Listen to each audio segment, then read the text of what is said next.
Double checking that we're not like... Yeah, I'll be fine. It's lower in the mix because then when I do loudness normalization, there won't be any peaking, so... Didn't mean to make you cry! Then why did you kill my cat? Oops.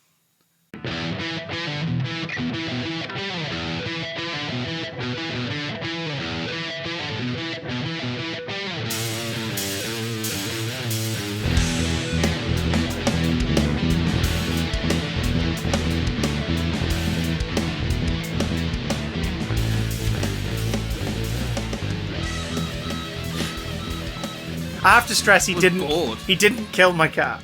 I've lost a cat. Hi everyone. Welcome to Big Damn Cat. Big Damn Pop Culture Podcast, where we talk about whatever the fuck we want to talk about, including my dead cat. This episode is dedicated to my dead cat. Dolly. We're laughing about this, but this is true. It's true. This isn't a bit. This is just how he deals with it. We are laughing about it though, because it is kind of funny. Because everything is, and then you die. No, Dolly, long-term listeners of the previous podcast and everything will be aware of Dolly. She's gone. Little Dolly. So if you have a cat, hold them tight, hold them close, hold them a little tighter, little bit tighter. When you hear the snap, that's how I did it. So, I am Chris, the 6th stage of grief Johnson. And I am not endorsing any of this animal cruelty nonsense. No animals were harmed during the make of this podcast. No, it's true. It happened before we recorded. Ah! So, no. To assuage the worries and fears of anybody who might actually be like, is he admitting to her to get... No, Dolly died of kidney failure. She failed after I beat her with a kidney. No. Dolly died of kidney failure very suddenly and is now resting where we think is the most appropriate for her. She's in her box, her favourite place. I've seen it. You've seen it. I've seen the box. You've seen it. You cracked it open. You gave it a little sniff, didn't you? Yeah. Rubbed a bit on the gums, the old gums. Mm-hmm. And if I should die of smallpox, put my remains in my snuff box. Yeah. We should probably talk about pop culture, shouldn't we? Why bother? Why? Well, do you know what? Pop culture's fucked, mate. Oh, shall we start with the alleged elephant in the room? Because, oh my God. So as of this recording, we are such 2 days after the advancement of this story, and it could develop before this edit is finished. Probably will. So, sometime last month, actor Jonathan Majors, which is relevant to this podcast because we talked about him in the last episode. And also, I saw Creed 3 like the day before this news came out. Did you finish that night going, oh my, do you know what? He's amazing. I can't wait to see what thinks he's going to be it. And then this news came out. Yep. Jonathan Majors was detained and questioned over alleged, have to stress that, alleged. Assaulting his partner! Yeah, battery, strangulation. And within 2 days, questioning was let go. According to sources, she retracted the statement. But there was something kind of weird about it because he left sort of the hearing with a baseball cap that said like justice on it, which was like that's a weird thing to do. Whatever. Like even if you're like yes, like I could understand maybe if it was after like a long battle or whatever, but like the first weekend of it just feels a bit off. It feels a bit off, but it could be that yes. He was wrongfully accused, and yes, he just was like, oh my God, I'm so freaking relieved that this stopped before it got any further. Like, that's fine.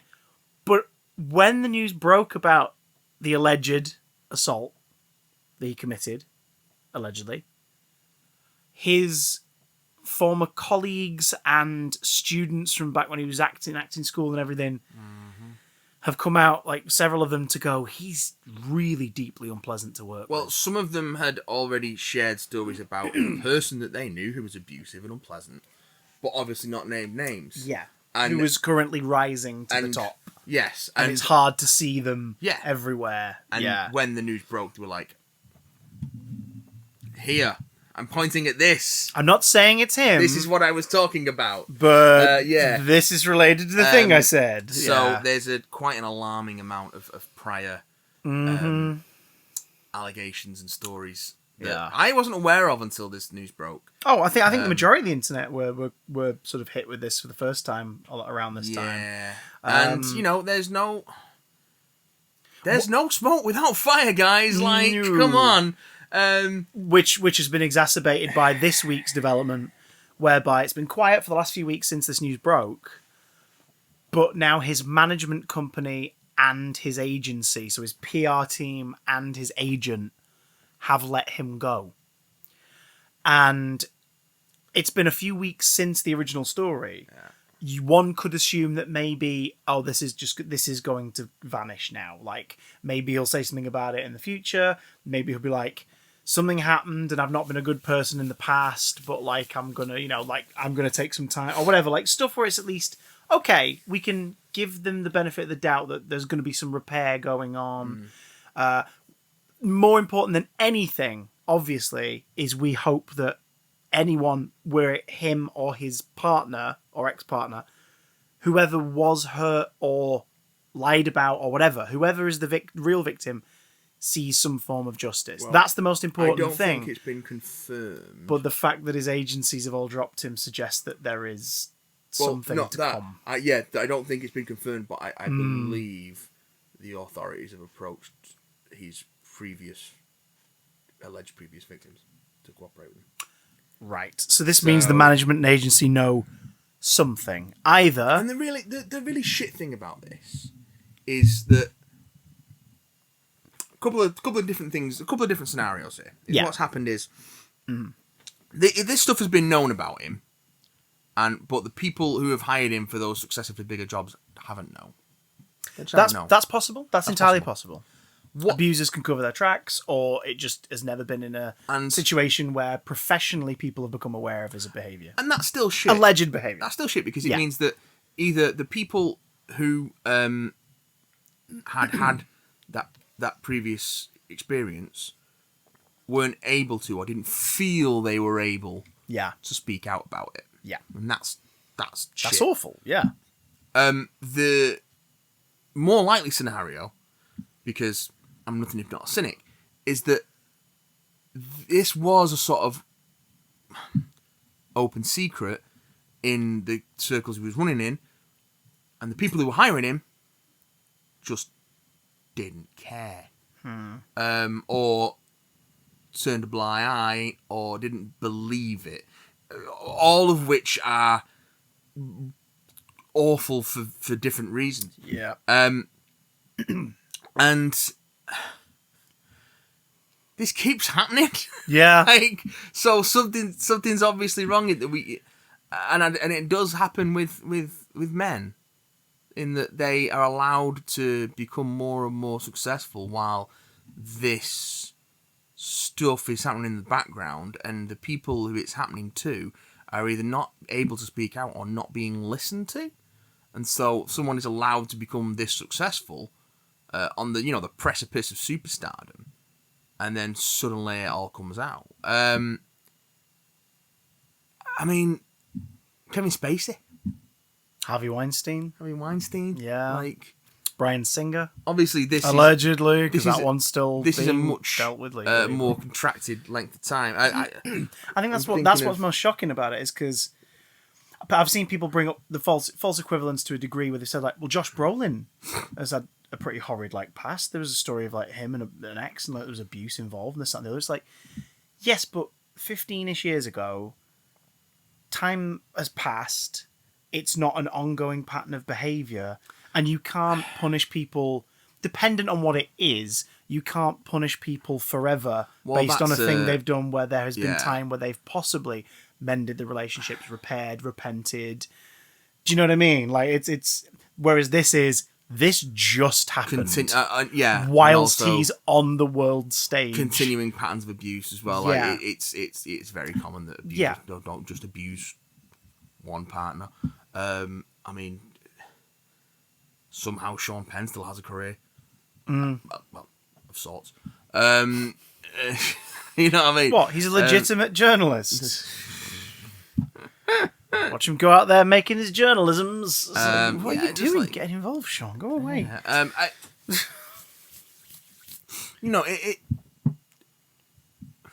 why do we keep letting this happen?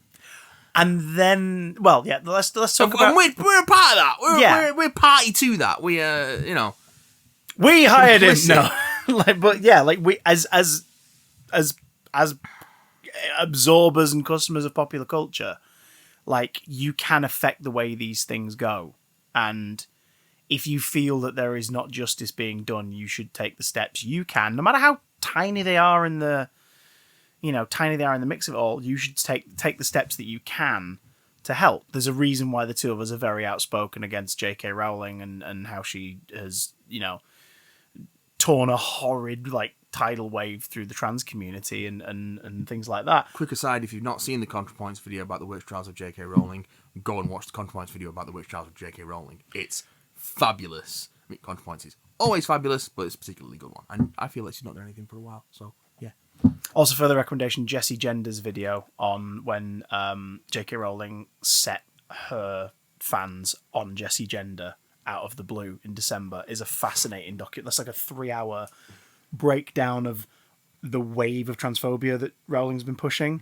And then at the end is right now, how does this tie into the experience I had? Yeah. Because Jessie is nothing if not this isn't about me. I'm just one thing that's happened in all of this, and here's why you should all be paying attention to all of it.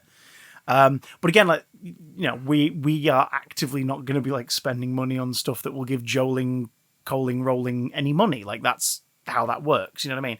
Same with Jonathan Majors. If stuff is proved, probably won't be engaging with stuff he's in, because it's sorry, I don't want to give the message that yes, he's done this horrible thing. Allegedly, this is if he has done, but yes, he's done this horrible thing. But I'll still watch stuff he's in. It's not. One would hope that there won't be anything else he's in.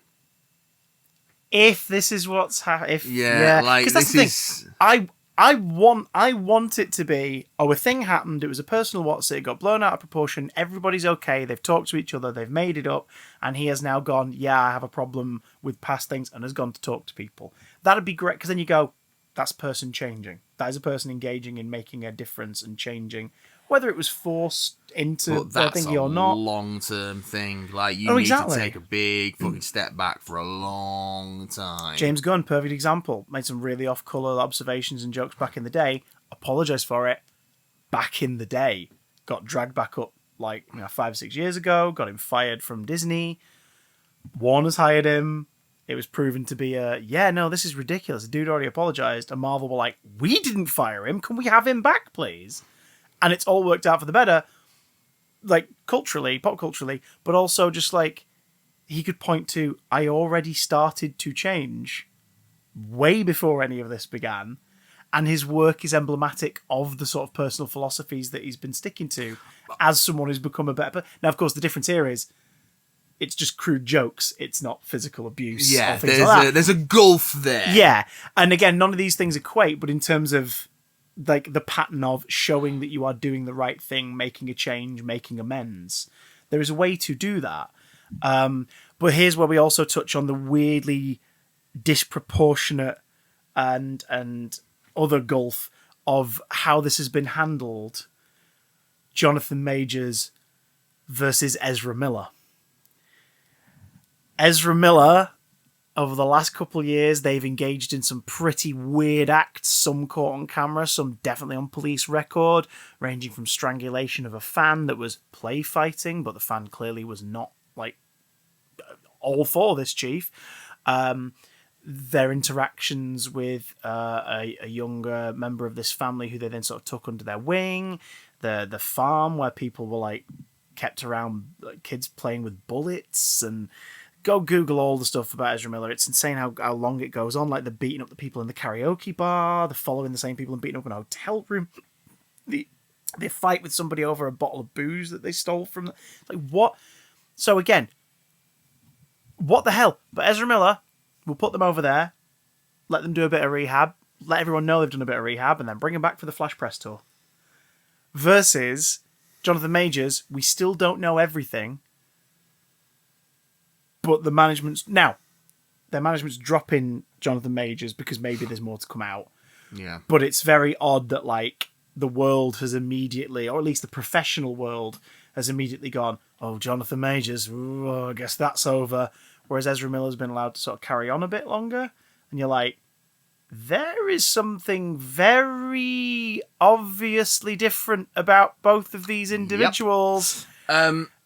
Okay, it's interesting how one is being thrown to the curb potentially already, whilst the other's been given every chance. Listen, I've been trying to throw Ezra Miller to the curb since Ezra Miller threw someone else to the curb. You know what I mean? Jeez. But yeah, that's also infuriating. It's like there is that double standard of like, oh, well, let Ezra Miller do their thing, but this black man, well, he gets come straight away. We'll give Ezra Miller chance after chance after chance.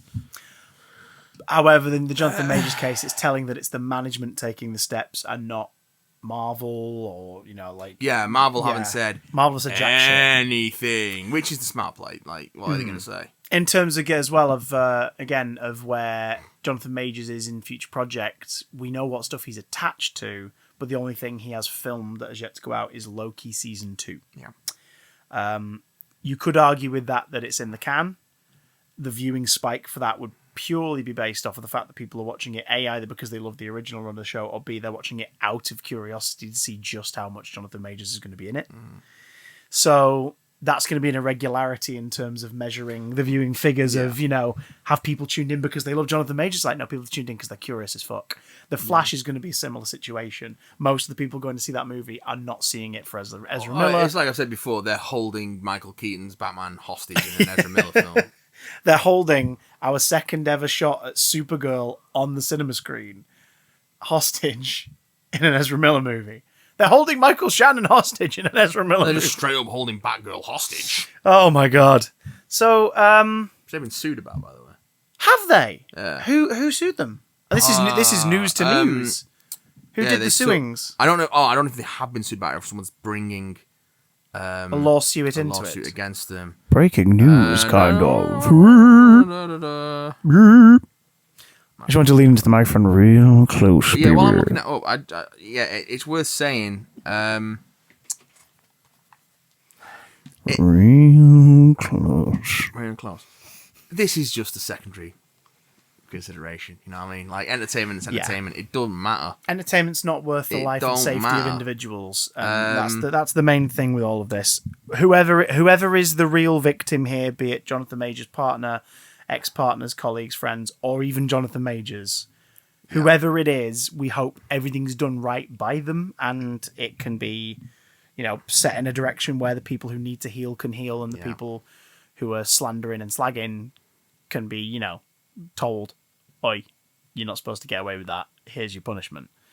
I must have misread a headline or something because I can't find anything about. It's alright, darling. It's alright. Yeah. It's alright. But yeah. It's alright. It's alright. It's alright. Yeah, just. Hey, the Blue Beetle film looks fucking great, doesn't it? Yeah, it looks alright. Really? I'm pretty psyched. It's giving me live action Spider-Verse vibes in terms of that like kind of bouncy family dynamic and everything. It's cool. But the book's in it. I know. Ted Cord's costume's in it. The villain's Susan Sarandon, which, fair enough. I just want more Batgirl movie. Yeah, same. Blue Beetle's gonna be cool. Blue Beetle's gonna be cool. It does look pretty dope. But I just and oh god, that ending is annoying. The ending of the trailer where George Lopez's character says it's like Batman, yeah, he's a fascist, has upset so many people, and it's like, why? Truth hurts, man. But also, it's like, think about the character, where the character is in their life, what their observation from the ground level of that character is. Like, he's allowed to think that. It's a joke, because it's like, oh my god, they're having, like, political, like, sort of arguments about Batman. Valid political concerns about the rich man who dresses up in and beats on the poor people. That's where the nerd kicks in. That's where the nerd kicks in. They don't know he's a rich person. In fact, they may not even know he's a person. No. They may think he's a giant bat that attacks criminals. All they know is someone dressed in black with, military highly grade hardware, expensive military hardware, beating the shit out of criminals who may not have any choice but to turn to a life of crime to try and bring themselves out of poverty. We like Batman. But like, I like Batman less the older I get, and the more left wing I get. The how do we put it? The goofy like cops and robbers in the old school playground sense of Batman is the thing that holds the truest and the most fun. Yeah. The moment you start to think about stuff, you go, ah! Which is why animated Funnily Batman enough, is the best Batman. Yeah. When you start to think about these things, they fall apart. Yeah. Like a Is it? over-soaked trifle. Is this the episode where we just go, do you know what? All of this stuff's really depressing, actually. And we call it a day. I think it might be. Oh, God. Well, thanks for listening, everybody. Oh, God damn it. Honestly, you can see my reaction to the Blue Beetle trailer. Like, I'm just finding it harder and harder to get excited about things. Although it might be the fact that I'm exhausted because I've been a dad for nearly a year now. Yeah. So I'm constantly exhausted. Which makes me wonder, you were talking before, like, what stuff you've managed to see recently. Yeah. You saw Shazam 2. Sorry about that. Yeah, I've seen really good. That really sucks because I love the first That one. was a but mistake. Everything I've heard about the second one just makes me go, nah, no thanks. It's not good. I'm fine, thanks. It's not good. Have you had a chance or made plans yet to see the Super Mario Bros. Movie? No. Okay. Are you hoping to see it? See, I was kind of hoping you'd finally be the person to convince me to give a shit about Mario. See, I've seen... And I know that's a controversial statement to 99% of the internet. I've seen the live-action Peaches video, and that's kind of all I need. The one where Jack Black's in a tuxedo with Bowser sort of Disney-bounding colouring. He's in character as Bowser, but live-action. Okay. I can get behind that. I don't... As weird as it sounds, like I've always liked Mario in the sense that everyone likes Mickey Mouse. Mickey doesn't really do anything. Mickey's very vanilla. Mickey's very safe. But people go like, oh yeah, Mickey Mouse. Mickey Mouse is all right, isn't he? He's all right. Seems like a nice guy. No, and then he's done nothing. I fucking love Mario games. But do I give a left testicle about the mythology or the story or the sort of plot of any Mario thing? No! And that's my worry about confessing that. And I'm sorry, but hi everyone. Hi. It's just a platform game. Hi everyone. My name's Chris, and I don't really care about Mario. And that's when the AA group kicks me out. No, I mean, don't get me wrong. I care about Mario as a gaming franchise, as like a series of really good platform games with occasional spin-offs into other genres, such as racing, sports, hell, even RPGs. I've played a little bit of Paper Mario and Paper Mario 1000 Year Door, and they're pretty fucking good. I should Paper Mario's on Nintendo 64 Switch. I should get on that play shit. That. Yeah, I played a bit of it. I've just chunk of never, it, but I never finished it. I've just never got it. Like in terms of maybe it's because the Mario I own sort of stops at a certain point. Like I have. No, I have not. Mario All Stars on SNES, so like I have that like first, Lost Levels and everything, and I love them. I had Mario 64, sure, okay, but I was a PlayStation kid, so I was always thrown off by the controller and its third stick and everything. Oh yeah, the controller sucks. So I never really fell in love with it through that. And the most recent Mario game I've owned is Mario Kart 8 on the Switch because it came with the Switch I bought for my wife. It's a good Mario Kart, but you've been Crash Team Racing pilled. I'm a Crash Team Racing kid. So what are you gonna do? I see everybody going, oh my god, it's everything I wanted it to be, and I'm so happy for them. But I'm also so far removed from giving a shit about Mario that I look at it and I go, yeah, but it's an Illumination film. And I've never enjoyed Illumination. I've never enjoyed one.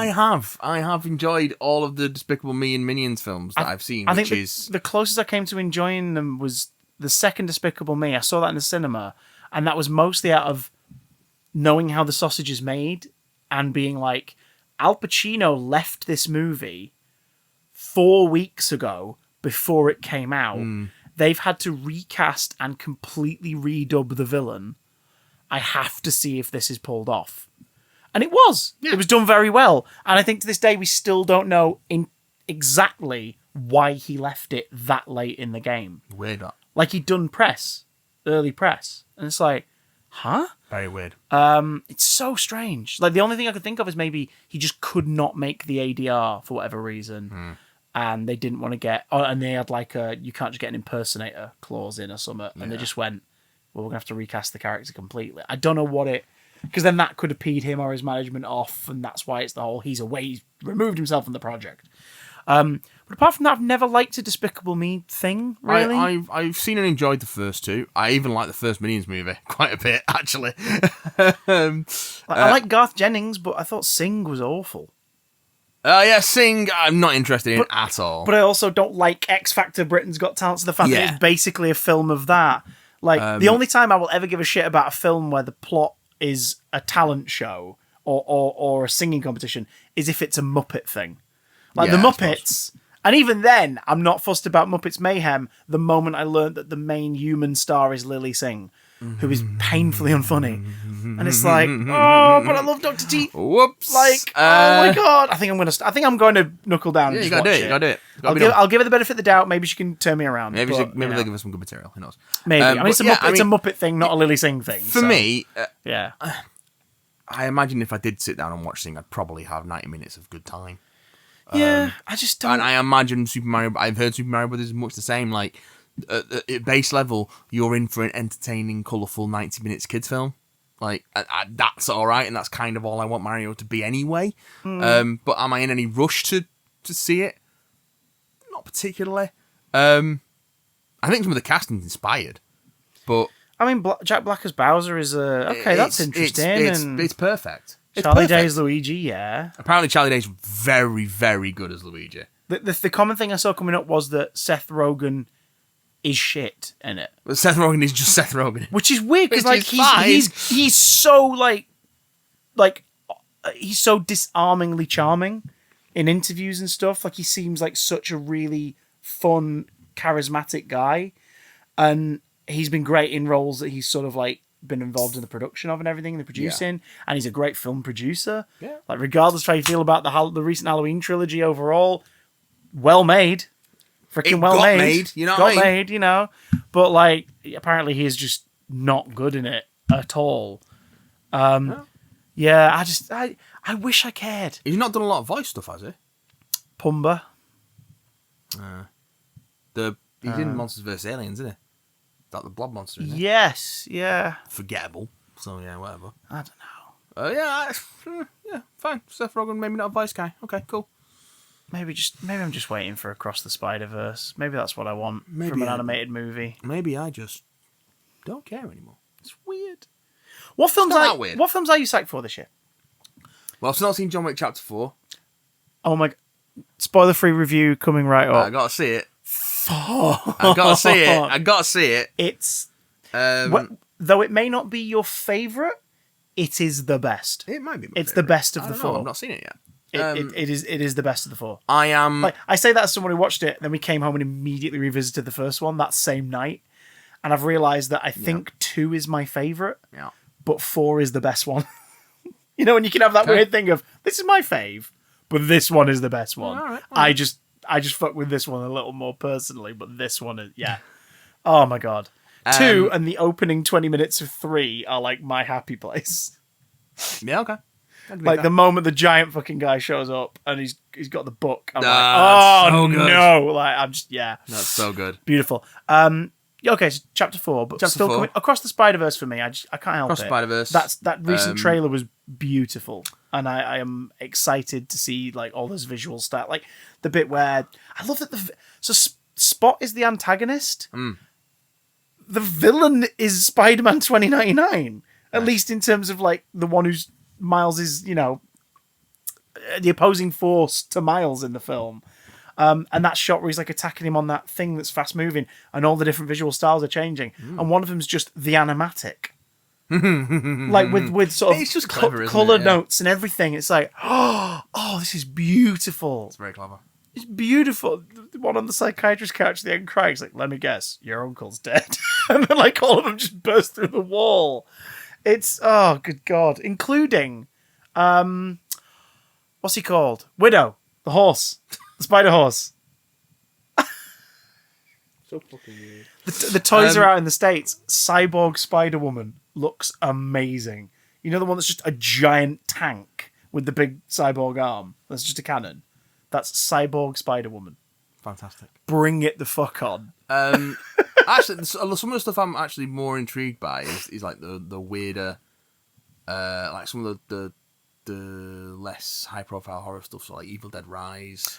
which is out today. Yeah, we might be seeing that tonight, Yeah, me and I Lou, need to try and see that. and chances are, based on the conversation we had before this, we'll be seeing it again next week. Yeah, okay, there we go. It's my favorite horror franchise, tied with Child's Play. I want more Evil Dead in my life. The new adaptation of Stephen King's Boogeyman. Which trailers dropped for and looks really cool. So there's that, and then there's things like stuff that's out there I haven't got around to seeing yet. So like Dungeons and Dragons, Honor Among Thieves, which look great, and he's apparently very good. We're going to try and catch Renfield at some point. Oh yeah, Renfield. I really want to see Renfield. Yeah. And probably Guardians 3. Yeah, it's weird. The press tour's just begun, but it's not come over here yet. No. So it kind of feels like it's on the quiet. It's But really weird, and it's out in 2 round weeks. the corner. Yeah, but Yeah. I haven't heard a lot. But yeah, I'm quite intrigued by Guardians 3. You caught the Marvels trailer? Marvel's trailer looks interesting, but I'm not. Yeah, it could be cool.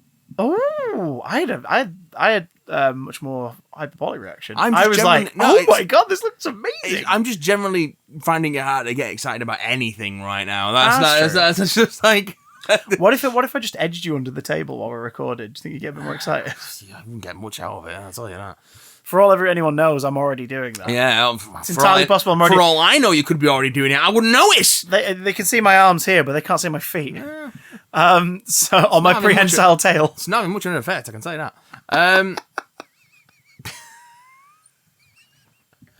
Everything's just numb. You're from the neck down. you're just rough. You're just really coarse. Was it been sunburnt or something? Like, good lord. So. Oh, good lord. Yeah. I'm looking forward to that Secret Invasion show. Yeah. Does look good. Oh, that's interesting. Does the look the good. Ahsoka show.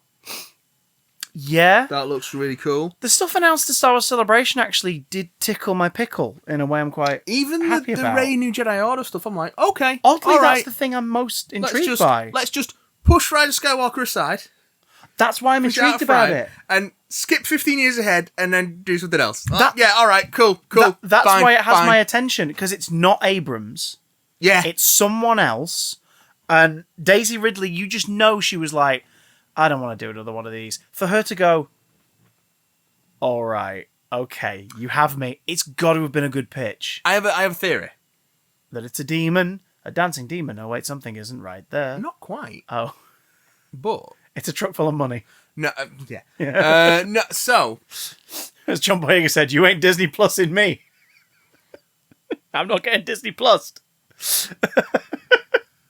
And now looking at the success of those shows critically and probably going, oh, maybe I'll take a little Disney Plus. So Andor's still the best one. Andor's so fucking. Andor season 2. That's 2 years off, innit? Yeah. Which, I'll wait. I'll wait happily. I have no choice. I won't be happy about it, but I will wait. God, that's so fucking good. They confirmed as well that it ends as Rogue One begins. Yeah. It's like it will end with Cassian in that location where he bumps into Jyn Erso in Rogue One. Yeah. So Rogue One is the finale of Andor. It's like, that is fascinating. We're getting a show that's really grabbed people's attention and been excellently delivered and shot and everything. Something I enjoyed more about the Mandalorian Series 3 is because I've noticed since Andor, there's been more location filming. And you can feel it in Mando. We'll talk about Mando in a bit as well. Yeah, and like, but that's the tactileness of the world has become so. It's so nice to see it again. Yeah. Mando Series 1 using the volume, and it was called the volume, the Echo, The volume. Using that was brilliant, and really opened up the sorts of things they could do on the budget they had. But now the budgets are growing. Yeah, get out there, go on locations. Like what's the place that Grief Karga is in charge of? Navarro, like that practical set, amazing. The town square, and it's like, are they just filming this at Galaxy's Edge? Did they just clear out Galaxy's Edge and redecorate it for a weekend? Oh my god! Like, because they could just do that if they wanted to. What you don't know is that the entire series was CGI. But we'll get to that. Anyway, so my theory about New Jedi Order, Yes. because it's called the New Jedi Order. Yes. There was a Legends novel series that shared that title. There is.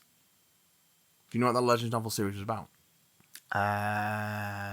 Nope. So, Was it a New Jedi Order? it was about how the New Jedi Order coped with Cope. the invasion of an extragalactic threat, a race known as the Yuuzhan Vong. Green guys with the little Jafar beards and the big shoulders. No? That's a different era. Yes, that's a different era. Yeah, okay.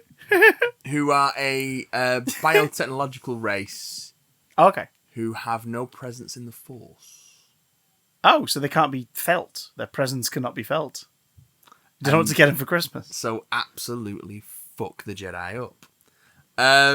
Okay. However, that deals with, it's about 20 years after Return of the Jedi, and it deals with the New Jedi Order as founded and led by Luke, with Anakin, Jason, and Jaina Organa Solo as key members of it.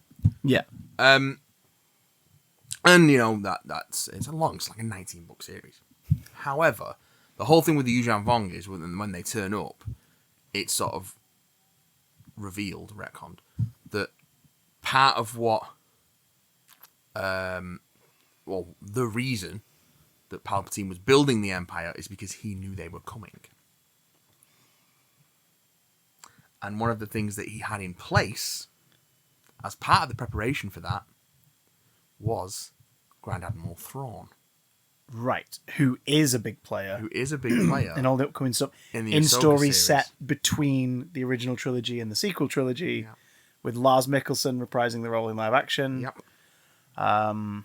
Which is getting weirder and weirder the more I think about it, how many actors from the animation stuff are playing the live action characters, but then others aren't, and you're like, why though?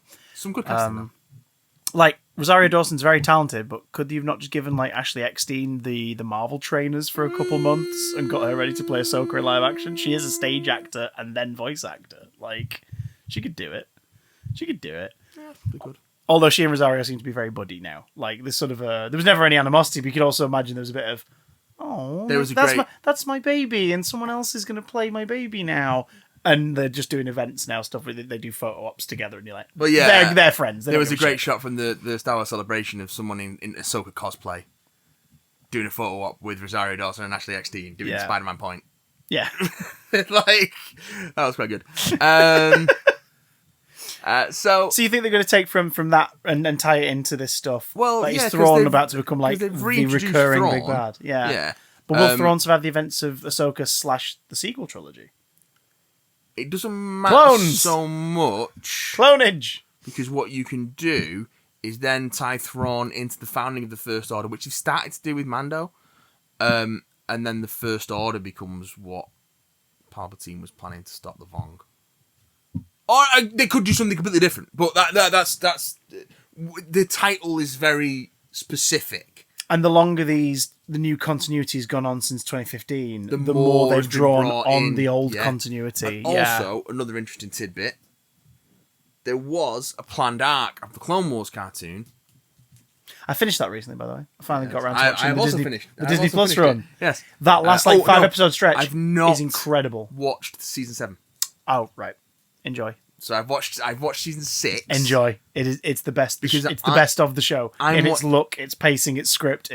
I'm watching along with the More Civilized Age rewatch podcast. So they've done name for a Star Wars podcast. They've done all of Clone Wars up to the end of season 6. Yeah. They've just covered the cancelled arc from season 6 that were released in different forms. So the Son of Dathomir comic, the Crystal Crisis on Utapau, sort of released. There's Trekkies version. Listening to this now going, I have no idea what you're talking about on a tribal level. I know.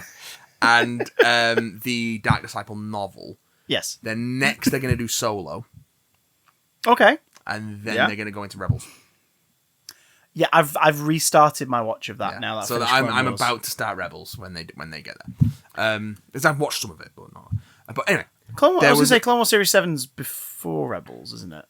Yeah. Yes, but they're going in pseudo-release order. Right. Got you.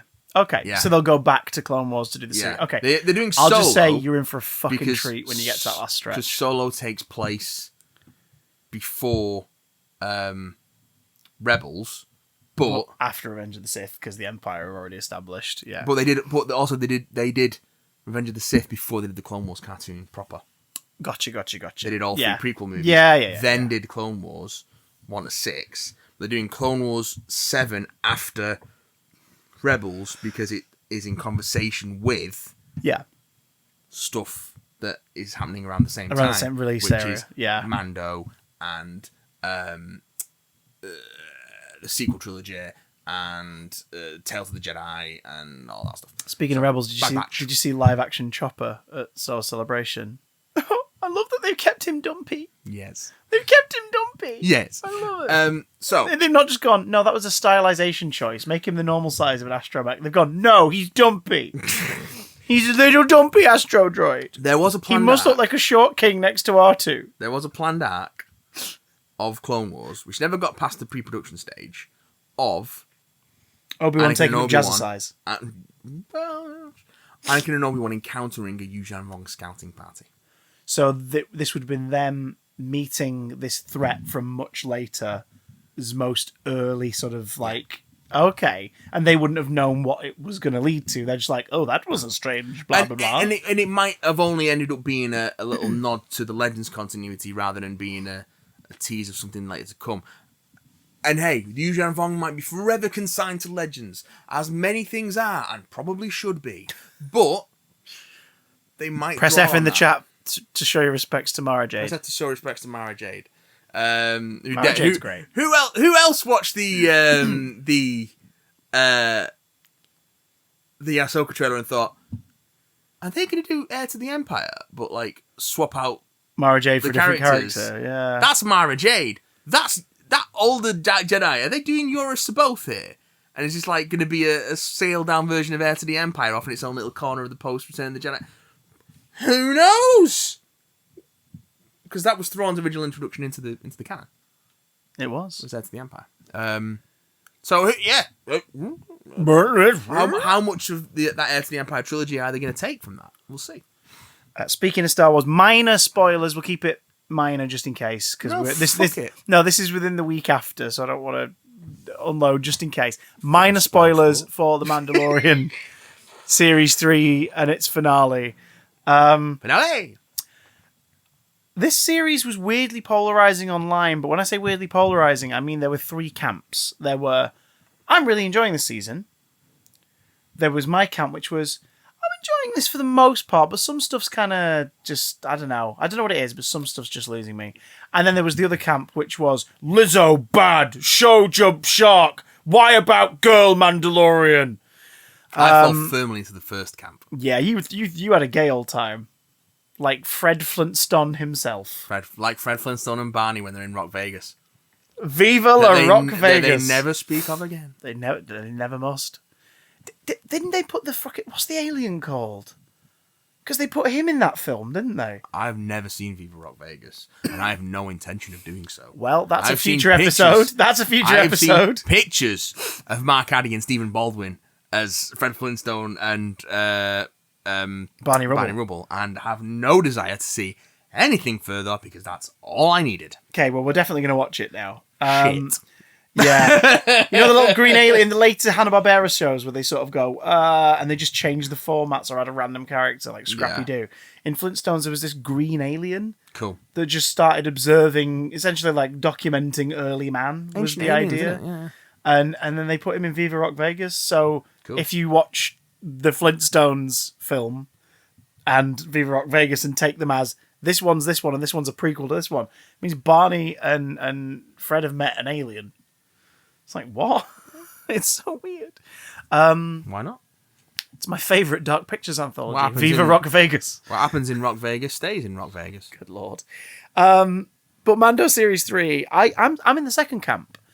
The stuff that kind of lost me What lost you? was the Mandalore stuff, which was the main arc of the series. I fucking love the Mandalorian. And I'll tell you why, though. It's just me. It's honestly all me. It's not the show. I struggled to get through Clone Wars when Mandalore became the main topic. I liked the Mandalore Clone Wars stuff as well. So there we go. Yeah. Yeah. And for me, I was there for it. For me, I think I'm bored of watching fundamentally archaic and mostly wrong religious people go, we have to reclaim this. If the story wants me on their side, I'm like, I just can't get on their side. I think they need to move on. I think they're boring. You know what I mean? And so when that stuff overrode it, I was like in Book of Boba Fett, aka Mandalorian season 2.5, when he went back to the armor and stuff, and it was like, you've got to go and do this to reclaim your name. Yeah. I was like, why do you want their approval, Din? These first 2 series have shown that they are no good for you. Yes, you feel you owe their clan because they raised you, but you have other responsibilities now and other objectives in your life. And also the way the show does the whole, you must never take off your helmet. It's like, motherfucker took his helmet off to eat soup. Like, we've seen him do it. It's don't take your helmet off in front of other people should be the rule, surely. It is. And then in this series they explain that by like, how do you all eat? We literally sit at the campfire and we turn the fuck away from each other to eat our food. Don't even turn away from each other. Just leave. Yeah, it's just like, oh, and okay. The person who they like the most gets to stay by the fire, so they don't have to eat in the fucking dark. Which I love. But you know what I mean? It's one of those where it's like, that's an interesting like aspect of their culture and lore, but also, I just look at it and go, yeah, but you're all archaic and wrong. No, all right, here's the thing. So I know it's me. I know it's me. So, in terms of the Clone Wars stuff, the archaic and wrong people were the Death Watch under Pre-Vizsla. Yes, which Bo-Katan was a part. Yeah, and this was the ones who took off their helmets and were like basically sort of rebel factions. Well, they that were wanted causing, to return the Mandalore to its warrior culture, as opposed to the more pacifistic culture that had been imposed by Satine Kryze, who was the ruler at the time, and also the sister of Bo-Katan. It ended up backfiring because they teamed up with Darth Maul to take back Mandalore. And Darth Maul basically takes over Mandalore. And kills Pre-Vizsla, at which point Bo-Katan goes, ooh, yeah, that was probably a bad idea. I'm fucking out of here. Yeah, and then again, no spoilers, that story finally gets concluded in season 7. And also picks up in Rebels. Yes, it does. Yeah. Which was also the end of Maul's story. Which is why when everyone was like, I hope he shows up in Obi-Wan, I'm like, I hope he doesn't. Because when he shows up in Rebels, it's like a year or 2 before the events of the original movie, and it's the perfect conclusion to the Obi-Wan Maul story. Totally. So don't you fucking dare bring him into Obi-Wan. Don't go there. So, yeah. Maybe season 2. No!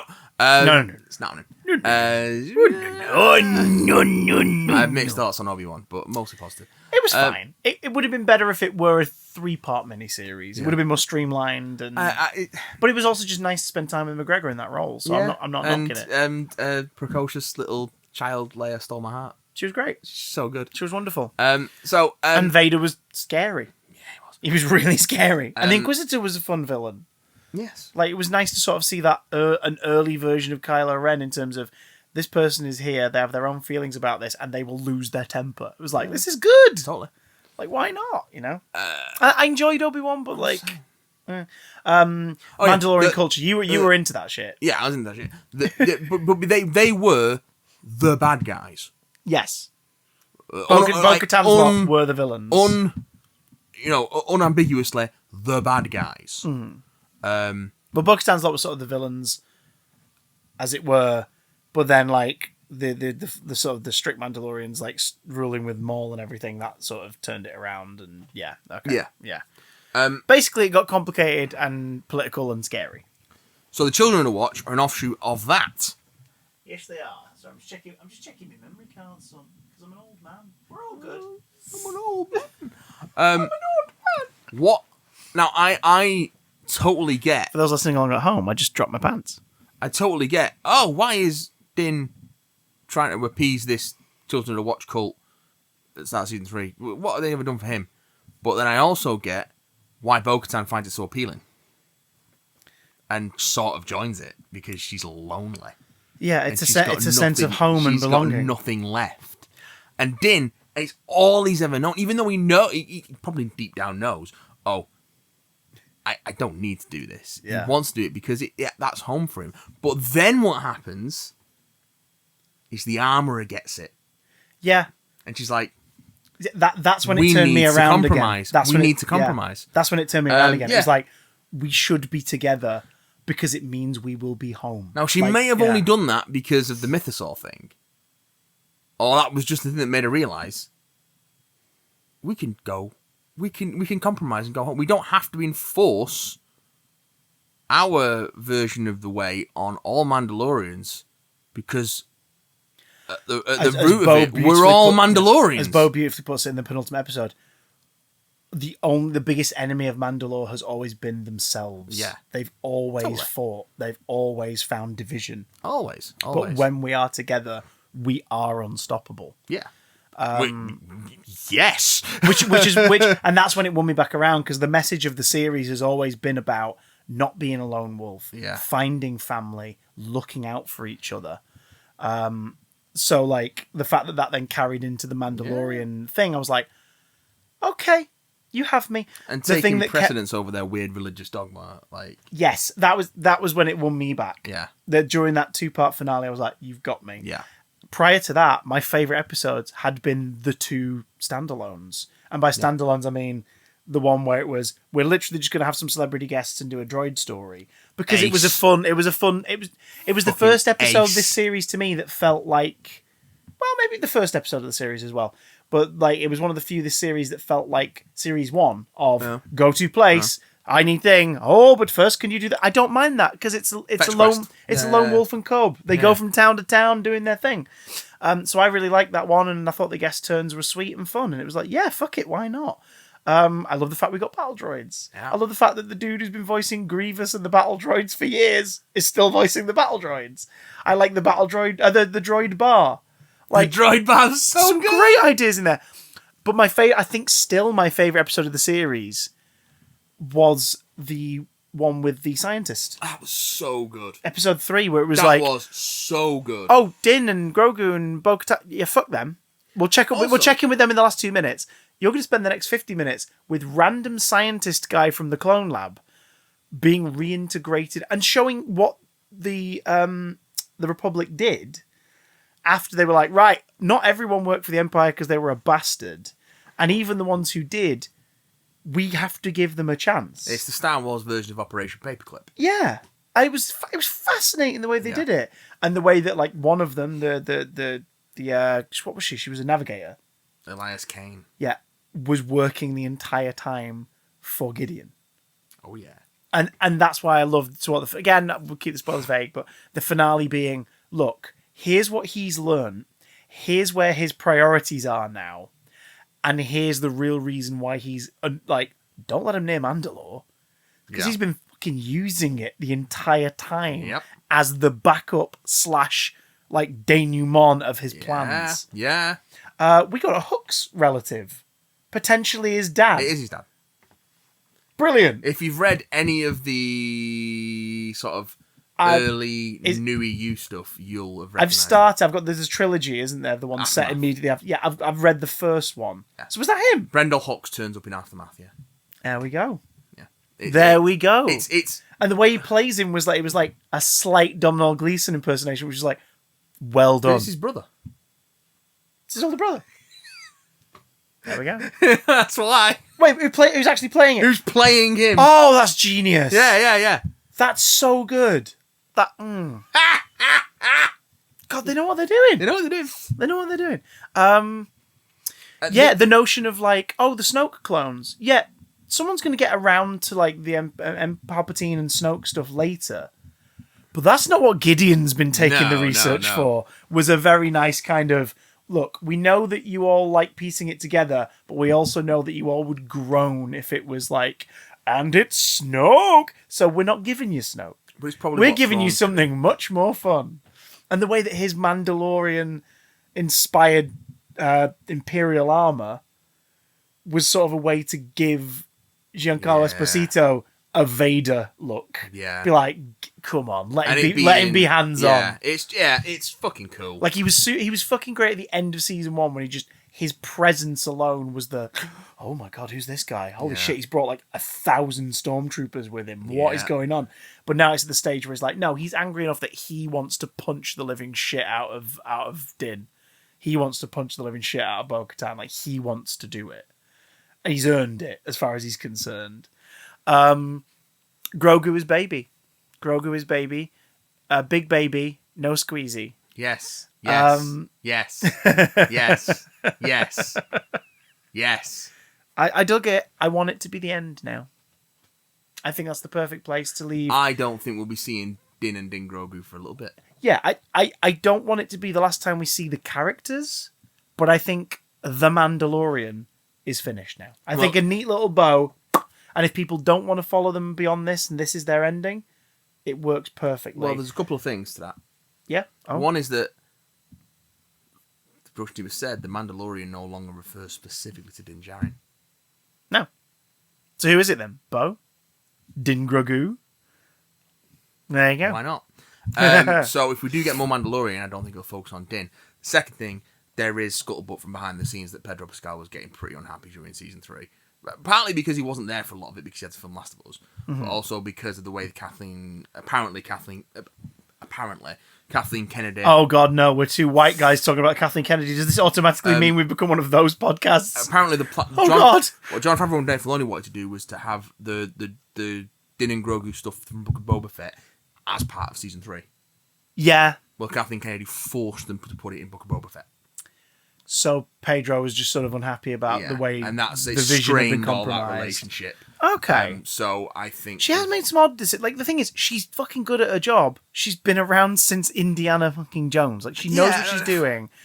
But having worked in the creative, arts, we know that sometimes the people who make the money or use the money or wield the money don't always make the best decisions. Creatively. Yeah. So. Yeah, no, I could imagine that, like, if she insisted on that, because that also is like, I don't think Boba Fett's going to be strong enough to pull in an audience, so we have to bring Mando stuff into it. And I do think that Boba Fett suffered for having that jammed in the middle of it. Yeah, like if it was just we catch Mando in the middle of a thing and he joins Boba for a mission, and then in Series 3 of Mando we see his side of that, that would have worked fine. But it wasn't that. It was, now the Boba Fett show is about Luke Skywalker and Ahsoka and Grogu and Din Djarin. It's like, what? Yeah. It's weird. Yeah. Hence why we called it Mandalorian Season 2.5. And it's my least favourite bit about that show in retrospect. Like, it's fun TV, but it just doesn't do anything for Boba Fett, unfortunately. Sorry, I'm suddenly very paranoid about a memory card. It should be fine. But, why are you paranoid about the memory card? I don't know. For those listening along, I'm looking at the camera because, we've gone longer on episodes before. We've recorded for much longer, totally. And there's not been an issue, so I don't know why I'm worrying. I'm paranoid. See, I'm in a weird. If I seem tetchy, it's because I start a new part-time job tomorrow. Apparently, as of this recording, tomorrow. But I've got my right to work's cleared, and I've not been contacted since I got told I got the job. I've joined the employee gateway online. Yeah. But there's no like inbox on that. There's just like basic details, put in your national insurance, things like that. Yeah. And it says on there what my wage is, my per annum, which obviously part-time, so like it's a part-time wage. Yeah. It's a part-time wage. In a minute I'm gonna earn a small amount of money. But like it also says what the start date is, and it's tomorrow. And I've heard nothing. And yesterday evening, I walked to the job and I walked in and I was like, can I talk to somebody? Because I just want to double check that I'm not going to get a phone call on Saturday going, where are you? Like, because I've not been told, like, dress or anything like that. Big like, boy nothing. jobs don't phone you up if you don't turn up. They just fire you. I know, right? And that's what's annoying. Because I'm like, but I've not been given a time or anything. Because the date might not be first day on the job. It might just be start of employment. They'll get in touch on that day and be like, we're going to do your induction on Monday. Could you come in at this time? Yeah. Like, it could be that. But I don't know. So I showed the initiative. I went in. They buzzed head office. And then head office went, well, we've got your number, so we'll call you. Thanks for coming in to check. But like, here I am on this recording going, they're going to call during this. I just know it. Call during this. And if they do, I'm not going to answer because I'm busy. They had 2 weeks to call me. No, you should answer. No. I'll do the That's dance. what voicemail is for. But the last time they left me a voicemail, which was when they were trying to get me for the second interview, they said, we just want to get in for a second interview on this day, not time, nothing else. Call us back and let us know if you can make it. Thanks. They called me on a no caller ID number. So I couldn't call it back. So I use my initiative. I call the location from Google. And it takes me to an automated thing, which is opening times one option. Talk to a member of the team, second option. Choose second option. Yeah. And it tells me to go to the website to email in any queries. So again, I had to go to the job and ask them, hi, just want to know, like, am I coming in on that day? I just want to confirm that I can, but I just need to know the time. So they confirm it then and there. So I'm worried that they're going to call. So what they should do is call, say, hi, yeah, we'll try again a bit later, but basically Saturday, come in this time, whatever. Yeah. If they don't, I'm going to have to go in this evening and go, right, what do you want from me? But what you want from us is not this shit. You want blood? What you clearly I'll want. give you blood! What you lot clearly want. You right there? No. Oh. What you lot clearly want is more Spider-Man spin-off movies. Yes! That's what you'll be wanting. I know that's what you want. That's why we've commissioned Venom 3, which is in production soon. The co-screenwriter of Venom 1 and the full screenwriter of Venom 2. Us personally. Yeah. Have commissioned Venom 3. She's now directing. She's directing Venom 3. Sure. Venom 3 has been directed by the screenwriter because, the scripts were just so good. Sure. Worked for Blade Trinity. You know what I mean? Jesus. Truly, some motherfuckers are always trying to escape uphill. Morbius mobbed his way into cinemas twice last year. Proving that Sony don't understand jokes. And yet somehow he's going to make more money than Shazam Fury of the Gods. They're about the same. To be fair, it's because Shazam pulled itself from cinemas and went to VOD 3 weeks after release. Yeah, because it's pants. If it had stuck around in cinemas a tiny bit longer, it might have made at least a few hundred, grand more. No, because there was no sort of this. There was Easter holidays and shit. Yeah, but what Shazam Fury of the Gods doesn't have, that Morbius did have, is Matt Smith dancing to have sex. It also has stiffer competition from other movies in terms of its audience. Yeah, Dungeons and Dragons and Mario in the same period. Not a fucking chance, man. Yeah. Mario's a multi-billion-dollar movie at this point. But also, there was a curiosity factor to Morbius because it was like, is it really that bad? Is it really that bad? I have to find out. And the thing is, everyone found out on the first time it was available. Exactly. So when Sony re-released it, everyone who'd already watched it for the memes didn't go to rewatch it for the memes. There isn't that sort of... They pirated it. That crowd had pirated it by that point, so they could make clips. There isn't that sort of curiosity word of mouth for Fury of the Gods because it's bad, but not in an interesting way. It's bad. I've just received an email. My induction date is on Wednesday. There we go. Hey! I've got a free weekend. Woo! I'm not getting paid, but it means I can go to the cinema tonight and not worry about bedtime. So that's good. Oh, bedtime. You don't have to worry about bedtime anyway. Do you think they heard me in this podcast that isn't released till next week? Yes, definitely. Read it later. We've got this. So, yeah, Shazam doesn't have... Fury of the Gods, specifically, because Shazam's great. But Fury of the Gods doesn't have that... that fascination, word of mouth factor that Morbius did. What are you talking about? Zachary Levi did his absolute best to make sure everyone was talking about the movie for all the right reasons. It's just not... There's nothing about the movie that's interesting. There's just some stuff about the production that might be interesting, but the actual movie on screen... Well, David F. Sandberg. It's bad. I'm done with superhero movies for now, he says, during the press tour for Shazam 2. Yeah, fine, because... But done with you, dude. But that's very telling. It's like, why would you say that? Like, you'd go, I've had an amazing time. What's next? Well, I'm going to try something a little bit different next. But I'm done with superhero movies for now. Why would you word it like that? You made a great one. Go back, do weird horror movies. Go back to doing weird little horror shorts with your wife on YouTube. I don't care. I honestly look forward to seeing whatever he directs next. Yeah, I really like him as a director. Like David F. Sandberg. There are many problems with this... with Fury of the Gods. I don't necessarily think that David F. Sandberg is the one that caused them all. Is his direction amazing in it? Well, the movie's just a bit crap, so it doesn't really matter. Like, you can direct the shit out of a bad script, but you still can't hide that it's a bad script. Yeah, and there are. Or you can direct the shit out of your actors, but if there is one who does not get the assignment, it will stick out. Yeah, and then hey, there are actors in that was Fury really of the Gods telling. Who understand the assignment. Digimon Honsu? Oh, yes. My cat meowed in excitement. Oh, yes. The not dead one, in case you're wondering. There is one actor in Fury of the Gods who does not understand the assignment, and it's the person you least expect and least want to not understand the assignment in a movie where they're the fucking lead. There we go. But how can Angel Asher mess it up? He's only in it for 6 minutes. Oh, wait. That's how they messed it up, by only having Angel Asher in it for 6 minutes. It's one of the many reasons they messed it up. Do you know how you turn this around? You don't do a third one, but you meld that continuity later by having Angel Asher just play Shazam. Do you know how Shazam Fury of the Gods ends?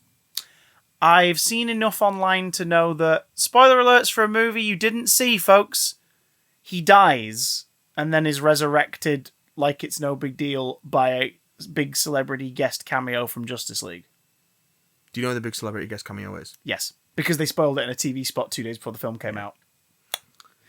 Gal Gadot is in the movie, or Gal Gadot is in 5 shots and a body double's in the other shots, and she just shows up, uses the staff of Atlas or whatever. Because she has the power of the gods. Solomon or whatever, like, and just resurrect.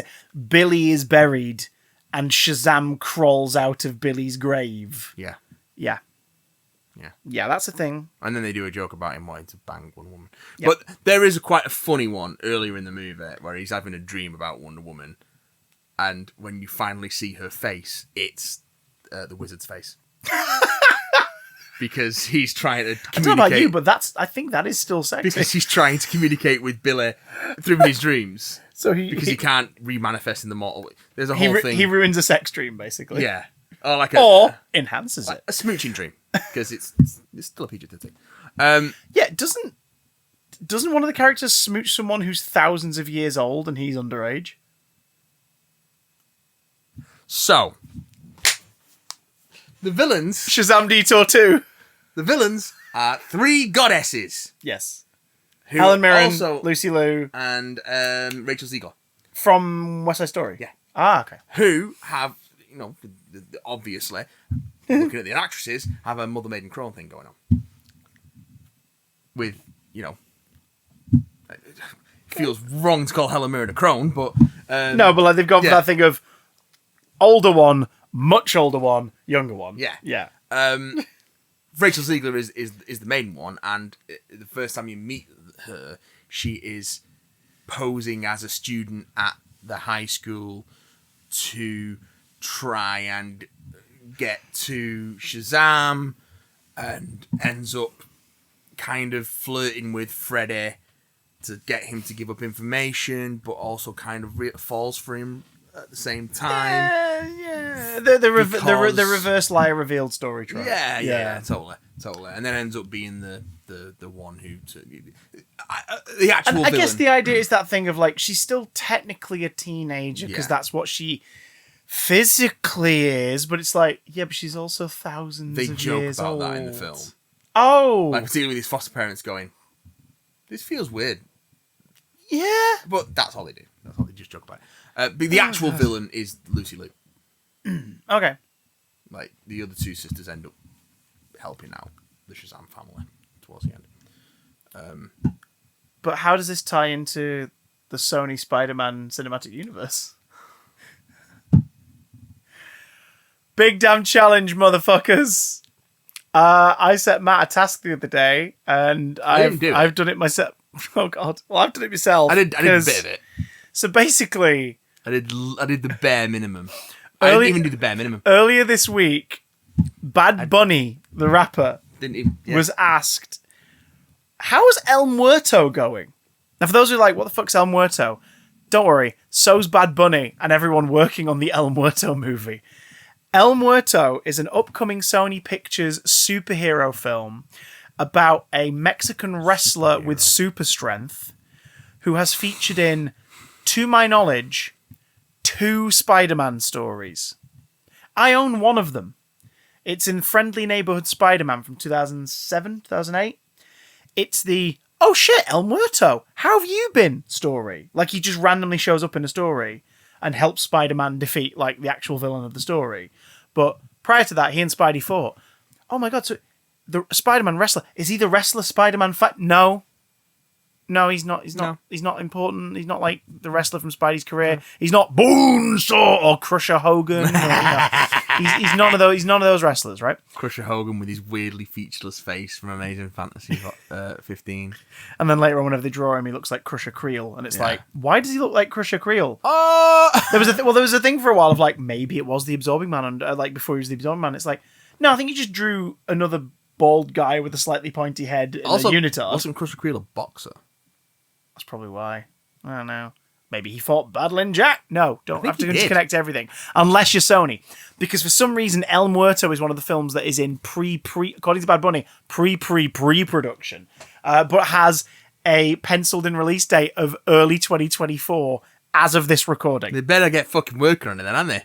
So, El Muerto, Kraven the Hunter, which is coming out later this year, apparently. And they must have filmed that already then. Yes. That must be in the can. Reshoots would still have to be done, but it's in the can. Yeah, the bulk of... Oh, no, they have, because I saw some casting for that while I was doing research for this. Yeah, and as we know, Kraven continues the tradition of Venom. Yeah. Where Venom is about Venom, but nothing to do with Spider-Man, and the villain is evil Venom. Then Venom Let There Be Carnage, which has nothing to do with Spider-Man, where the villain is evil Venom. And then we have Morbius, which has nothing to do with Spider-Man, except it's something to do with Spider-Man, I think. Where the villain is... Are you ready for this? The Morbius villain is... Evil Morbius. The upcoming Kraven film... Have sex! The upcoming Kraven film is a film about Kraven that has nothing to do with Spider-Man, where the villain is evil Kraven. Seriously. The villain is another hunter from a story in the 90s who Kraven has to defeat for reasons. But we'll also have the chameleon in it. Apparently. But will he be the chameleon? Or will he be the chameleon in the same way all the other characters that popped up in Venom and Morbius and that are just name only? Yeah, is basically. he the chameleon or is he just Kraven's brother? Yeah.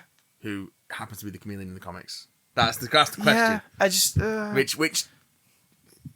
I'll cover that in a sec. But oh, well. And we also have Madam Web, starring Dakota Johnson, and some other actors who've been cast, which is... What is Madam Web? Well, by the sound of it, it's a Spider-Woman movie about Julia Carpenter's Spider-Woman, but it's not. Because... So they're using the Madam Web name... Well, maybe. For the current Madam Web before she was Madam Web. Because for those 90s animated series Spider-Man fans will definitely remember Madam Web. Because she was created for that. She wasn't a comics character until later on. Yeah, it was... what was her name? Stan Lee's wife... Joni. So it was Joni Lee voiced her, and she did a great job, actually. I really hate that animated series. I think it's awful. But Madam Web was cool. But it was a gateway for a lot of people of our age to Spider-Man, so I get it. Yeah. For me, the PlayStation 1 game was the better version of that gateway. Yeah. We're shouting out to the whole big rotten apple here, people. Oh my god, look at all these people watching Venom on the screen at Times Square. I mean, it's just Spider-Man on the rooftop, but all these people. I love that game so much. Through the fog. I love that game. I still have nightmares about the Carnage Ock, Monster Ock chase at the end. It's like the worst boss encounter in any game. My least favourite type of level is like Crash Bandicoot run away from boulder toward camera levels. Yeah. And that's the entire final boss sequence of Spider-Man, the video game. It's horrible. But although it's got the best remix of the theme ever. The sort of the club music meets reggae version. It's so good. But anyway, Madam Web is the old sage psychic lady who exists on the web of life and destiny, which has been tapped into a lot more in recent comic books with events like Spider-Verse and everything. And Madam Web is like, I sort of see visions of the future and blah, blah, blah. And in recent years, Madam Web, I think it was in Grim Hunt, Madam Web is killed, or something like that. Madam Web is killed. Julia Carpenter becomes the new Julia Carpenter, the second Spider-Woman, the one that the black and white spider design came from before the black suit. True. She becomes Madam Web. Madam Web dies, and Julia Carpenter starts having these visions, and she realizes, oh shit, it's me now. Like it's now my fate, it's my destiny. But she's become a more kind of hands-on Madam Web since. Like she's not meant to interfere, but she can guide people. She's living in New York. She's still going around doing her stuff, but then she's being all clandestine and quiet the rest of the time. And you know, like her adopted daughter's like sort of trying to help her out with it all and everything. So she's not like an old shriveled lady sat on a chair in the middle of a dimension going like, Spider-Man, I've had this vision. Like she's a bit more hands-on. It seems like they're doing that kind of, but Madam Web's not a lead character in any way. So it's odd. It's weird. Not yet. But then there's also Silver and Black, which is something that's been in production for years, which is a Silver Sable and Black Cat movie. So the lead of them, two really cool characters who fans fucking love. But what do they have to do with each other, Chris? They're both in Spider-Man. And Spider-Man's been in both of them. No. Spider-Man and Silver Sable and Nova have never had sex. Spider-Man and Black Cat are currently having sex. But the point is, these characters are interesting, like Kraven, like Morbius, like Venom, in their relation to and reaction to Spider-Man and his world. And yet Sony is insisting, because they could put a Spider-Man in these films. They could. It doesn't have to be Tom Holland. It can't be Tom Holland at the moment. But they could go, Andrew Garfield, you're going to be Spider-Man in these movies. We're going to pay you this money. Here's the level of creative control you have over it. They could cast a brand new Spider-Man, and that Spider-Man exist across their villain films, and then do like a finale where it's their movie. They could do that if they wanted. They could. Wait for it. Do Miles Morales. They could. They legit just could do that. They could. Will they? No. Because they're cowards. Which is why we're here to help, Sony. Yeah. You have a bit of a formula. I have a better one. It's making baby formula? Baby making formula. It's just jizz in a shot glass. This is supposed to get me pregnant. Yeah. No, you got to do it every day. Okay. Population pace. Here on the middle of this bus? Yes. But enough about Matt's very specific kinks. The point is, slander. Mine is watching him feed people shots. Actual slander. I don't do that. I hasten to add. Whilst I drive the bus, jerking it off. The bus. God, no. I'm an autosexual. Okay. Yeah. Sure. Anyway, we notice you have a formula, and we notice that it works for you financially. Let's face it; these films, Morbius aside, the Venom films raked in cash. There is a third one on the way. It will be a trilogy. Inexplicable. So we're using the notes you've already put out there, Sony, and we are going to give you some ideas for more Spider spin-offs. God help me. We've both got a couple. And before this, you said to me before recording, I'm worried that we might have come up with the same idea for them or whatever. Yeah. And I said, right, I won't give mine away. Please name yours. And the very first name you dropped was like, fuck, that's one I've come up with as well. Well, we'll do that. So we'll do that in the middle, I think. We'll have So I say you go first with your other idea. I'll do my take on our accidental shared one.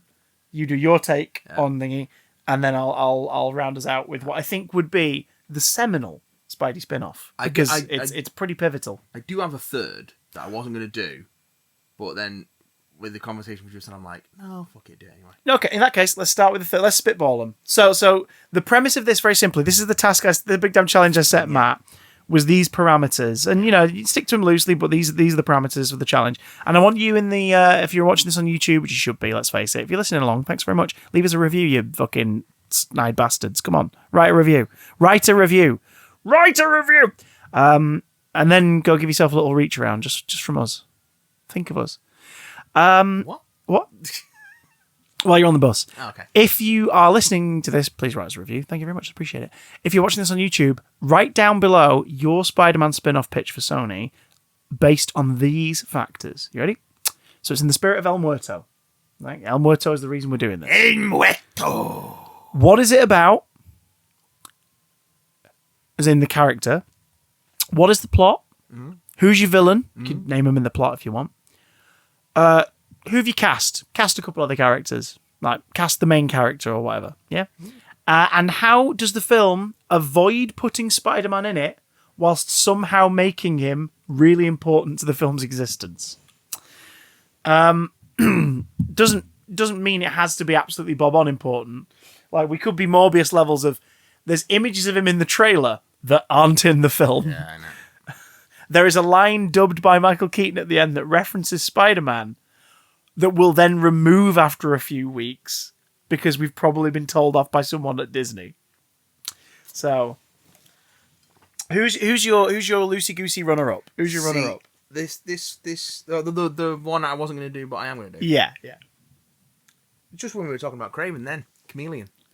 Chameleon movie. Yeah. What would the Chameleon movie entail? Picture to me, Don LaFontaine style. Let's get your coaster out. There you go. You do it in Donald Fontaine's voice, but my syntax. Oh yeah, I'm gonna get the full audible ear pussy treatment here. Okay, go on. It's like a spy Cold War 60s movie, but from the perspective of the Soviet spy. Oh. The bad guy is the protagonist, and that happens to be the chameleon. But you don't know it's the chameleon till halfway through the movie. Oh. The main character takes off their mask. Pierce Brosnan is Taffin. Right, hang on. Maybe you should have been living That was a bit more red pepper than Don LaFontaine at the end there. Yeah, so wait, hang on. So there's a twist mid-film that you're actually watching a Chameleon movie. Well, you know you watched the Chameleon movie because the movie was called Chameleon. But Oh, right. I thought that it was going to be a different Sony picture, and then halfway through it's like, surprise, fuckers! No. It's a Craven spin-off. So like, we got you good, and everyone in the cinema's like, imagine the Alan Partridge gif. Everyone's just going. Imagine, if you will, you're watching this spy thriller. Okay. With an American agency, agent, presumably CIA, trying to track down this spy, who has been in all sorts of nooks and crannies of the American infrastructure, and keeps missing them, and he's under pressure from their boss to really nail this bastard. And then halfway through the film, that protagonist takes off their face and is the chameleon. And he's then about like, okay, well, how did I do this? Why am I doing this? What's my actual game?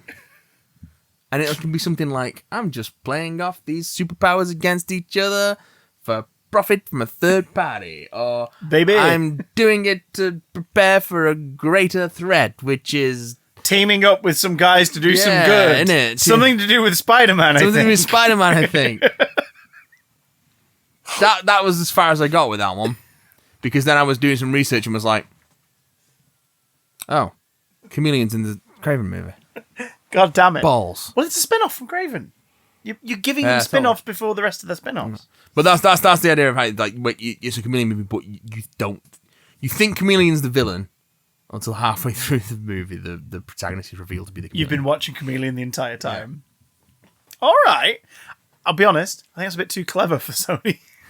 Well, I think bit too clever for Sony. I'd hate to say it. I think all of my ideas might be a bit too clever for Sony, and they're not particularly smart. But hey, that's saying a lot about Sony's movie division. But then again, if we were led to believe Chameleon was the villain from the start, that means the villain has to be someone that is known to blend in with people. So the villain would be Evil Chameleon. Evil Chameleon. Even more Evil Chameleon. Well, no, the villain is Chameleon. Oh yeah, but the person they're against is another Chameleon. He's not against anyone. He's What? against himself. Oh no! He's a man out of time. He's a donkey on the edge. Okay, so runner-up ideas. My runner-up idea is Morlan, the Spider Totem character who the inheritor who kills and devours the soul of people who are the Spider Totems, but you can't use Spider-Man, so it's just him like chasing after people who look like cats or some shit. I was toying with the idea of Morloon. Of Morloon, and then thought, nah, that's a fucking stupid idea. I don't hate Morloon. I don't hate Morloon. I just think it's a stupid idea for a movie. Certainly a stupid idea for a solo They made movie. his action figure too short. I've got him over there. He's in 6-inch scale, and he's just 6 inches. Ooh. Morloon is like 8 foot tall in the comic. So that's a real big fuck up that they didn't make him scale appropriate. Whoopsie doodle holes! Plastic's expensive, mate. Now, what? Oh, God. What is your first official pitch to Sony, because they're listening right now. We'll do our first Wait, official what pitch. and then what we'll do our model's your giant- phone? Is it a Pixel? It's a Google Pixel. They're not 6a. listening. They're not listening to us. No. Apple and Google are listening to us. Well, that's not exactly different. No, it is, because this won't get made into a Spider-Man movie. Again, this one I get around the reliance on Spider-Man by it not being reliant on Spider-Man at all. Ooh. In fact, not even really taking place in America. Well, should I say the United States of America, where it takes place Oh. is in a Southern American country of anyone's choice. Let's say Argentina.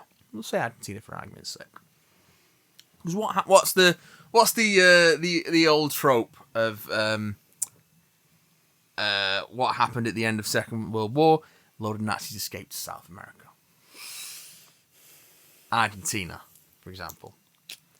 What happens with those old Nazis? Well, they settle down and they live presumably outwardly non-Nazi lives. However, Bitburger. were a Nazi scientist, for example, a particularly zealous and cruel Nazi scientist. I can hear the future where at least 20% of our listeners right now are going, "Oh God!" Like they know where this is going. I've got to look up the character's name.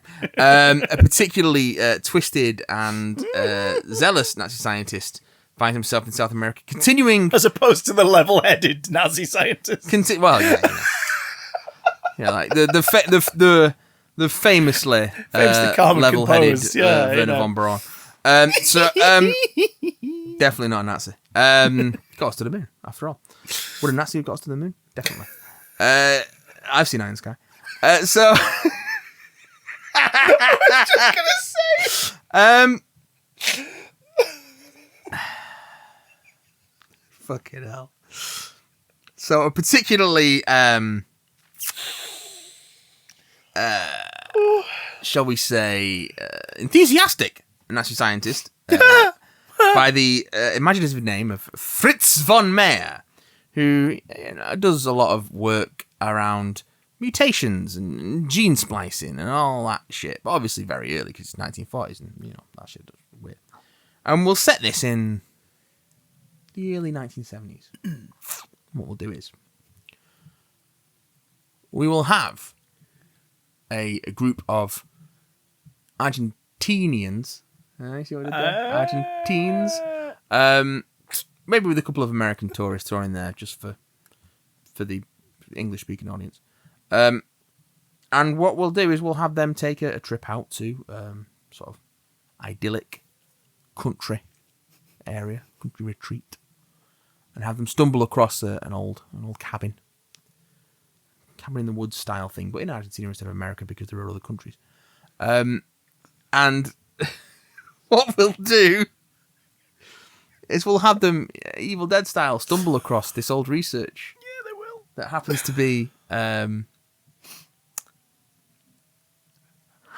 to be the diary of a Fritz von Meyer, who has escaped from Nazi Germany to continue his experiments in gene splicing, and has come across an incredibly rare, unique in fact, species of bees, a colony of bees that has a strange. As another 20% have just gone, oh, right, okay. A strange sort of hive mind effect. And has been experimenting with them and samples, and until something goes wrong, and the bees attack him, and all you hear is a tape recorder, because of course it is him being stung by bees, and then eventually just the tape descends into just endless droning and buzzing. Very good. Yeah. I'm like, oh, that's fucking weird. And then one of them gets stung. Stung by a bee. On the Schnauzen. Yeah, on the Schnauzen. On the Schnauzen. And suddenly it becomes just mad. Just filled with hate and and just vitriol and anti-Semitism.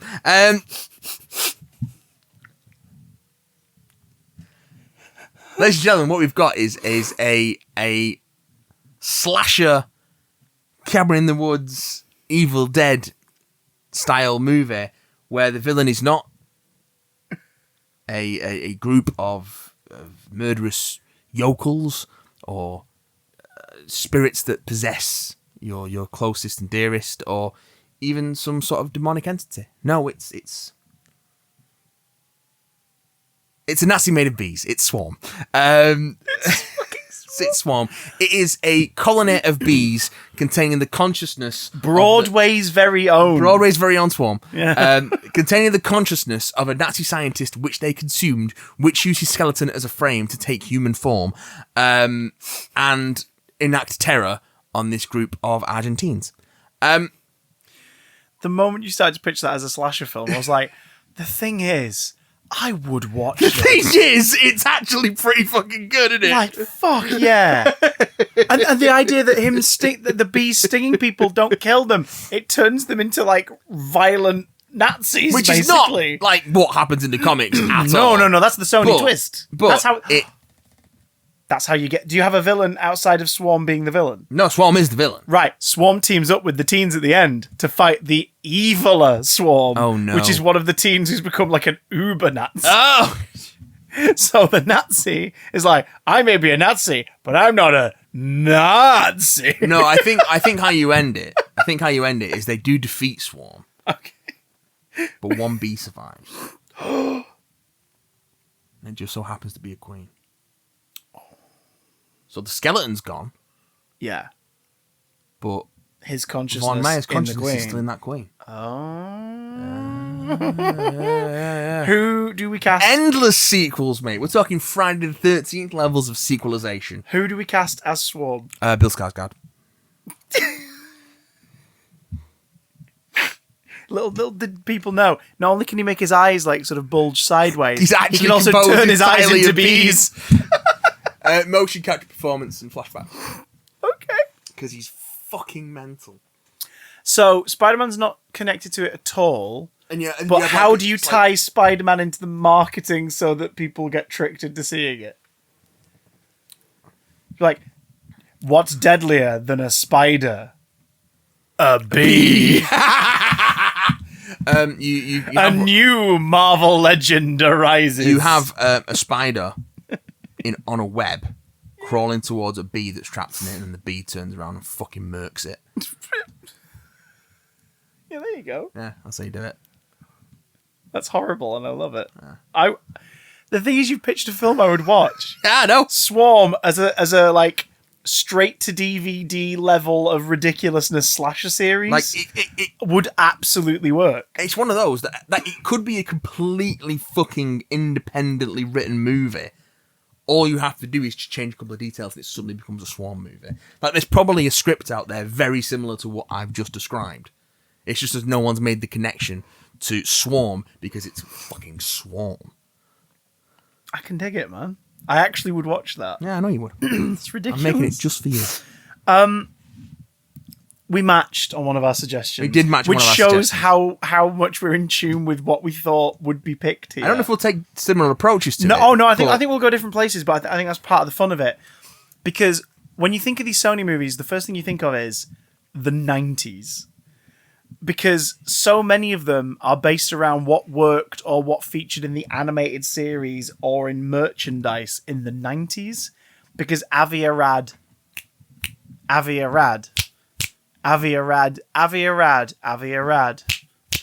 is involved in all of these films. Yeah. He has pushed for a Venom movie since the early 90s, regardless of it having any connection to Spider-Man, and he got his wish in 2019.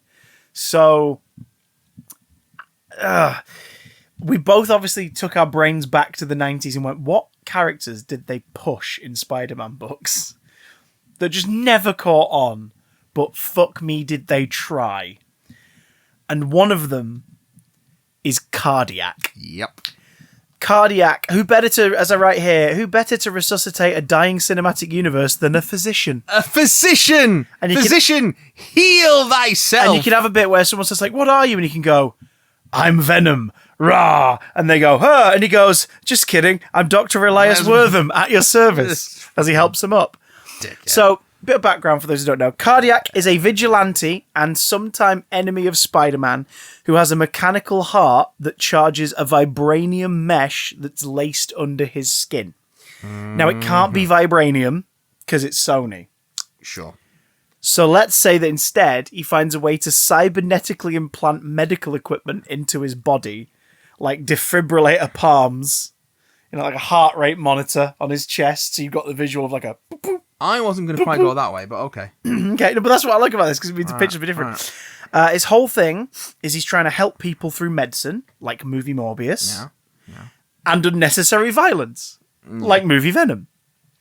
He was created in the 90s, in 1990, in fact. 1990, the most 90s of years. Yeah, so it's absolutely on Avi Arad's weird fucking radar. The only more 90s year is 1999. That's very true. Because it has more nines in it. His power all comes from the comics, from the vibranium mesh and the heart powering it under his skin, and yet he has pouches all over his fucking costume, because it was the 90s. It's true. So, are you ready? Here's the plot. Tell me the plot. Of Cardiac. Cardiac. I think the plot centers on Cardiac finding wronged and terminally ill citizens of New York whose health insurance has run out. Oh, I like this. He finds them, obviously, by hacking the hospital mainframe. Yeah, with his bank of multiple chonky monitors. Totally. Because it's got to be like...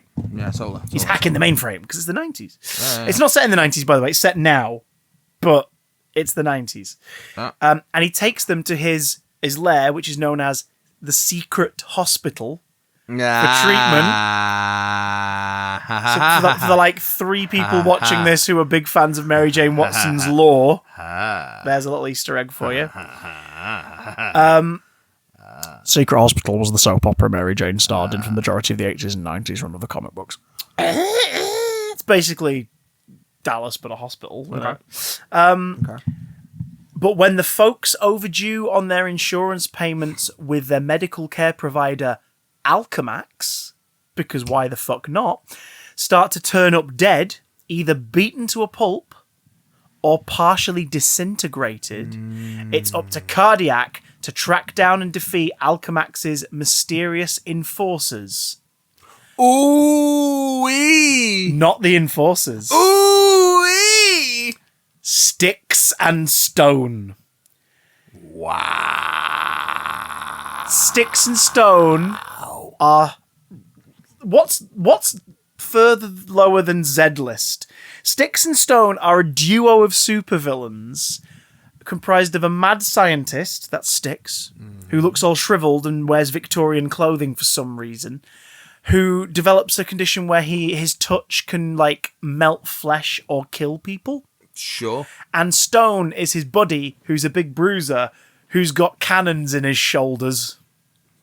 What fantastic. Because why not? Fantastic. And they showed up in recent years in Spider-Man Deadpool comic with one of the... I'm trying to remember now. There was a cult that they showed up as a part of. This cult that's poked up in X-Men and Punisher over the years. They showed up in this cult because they've not been used for fucking ages. They recently showed up in a...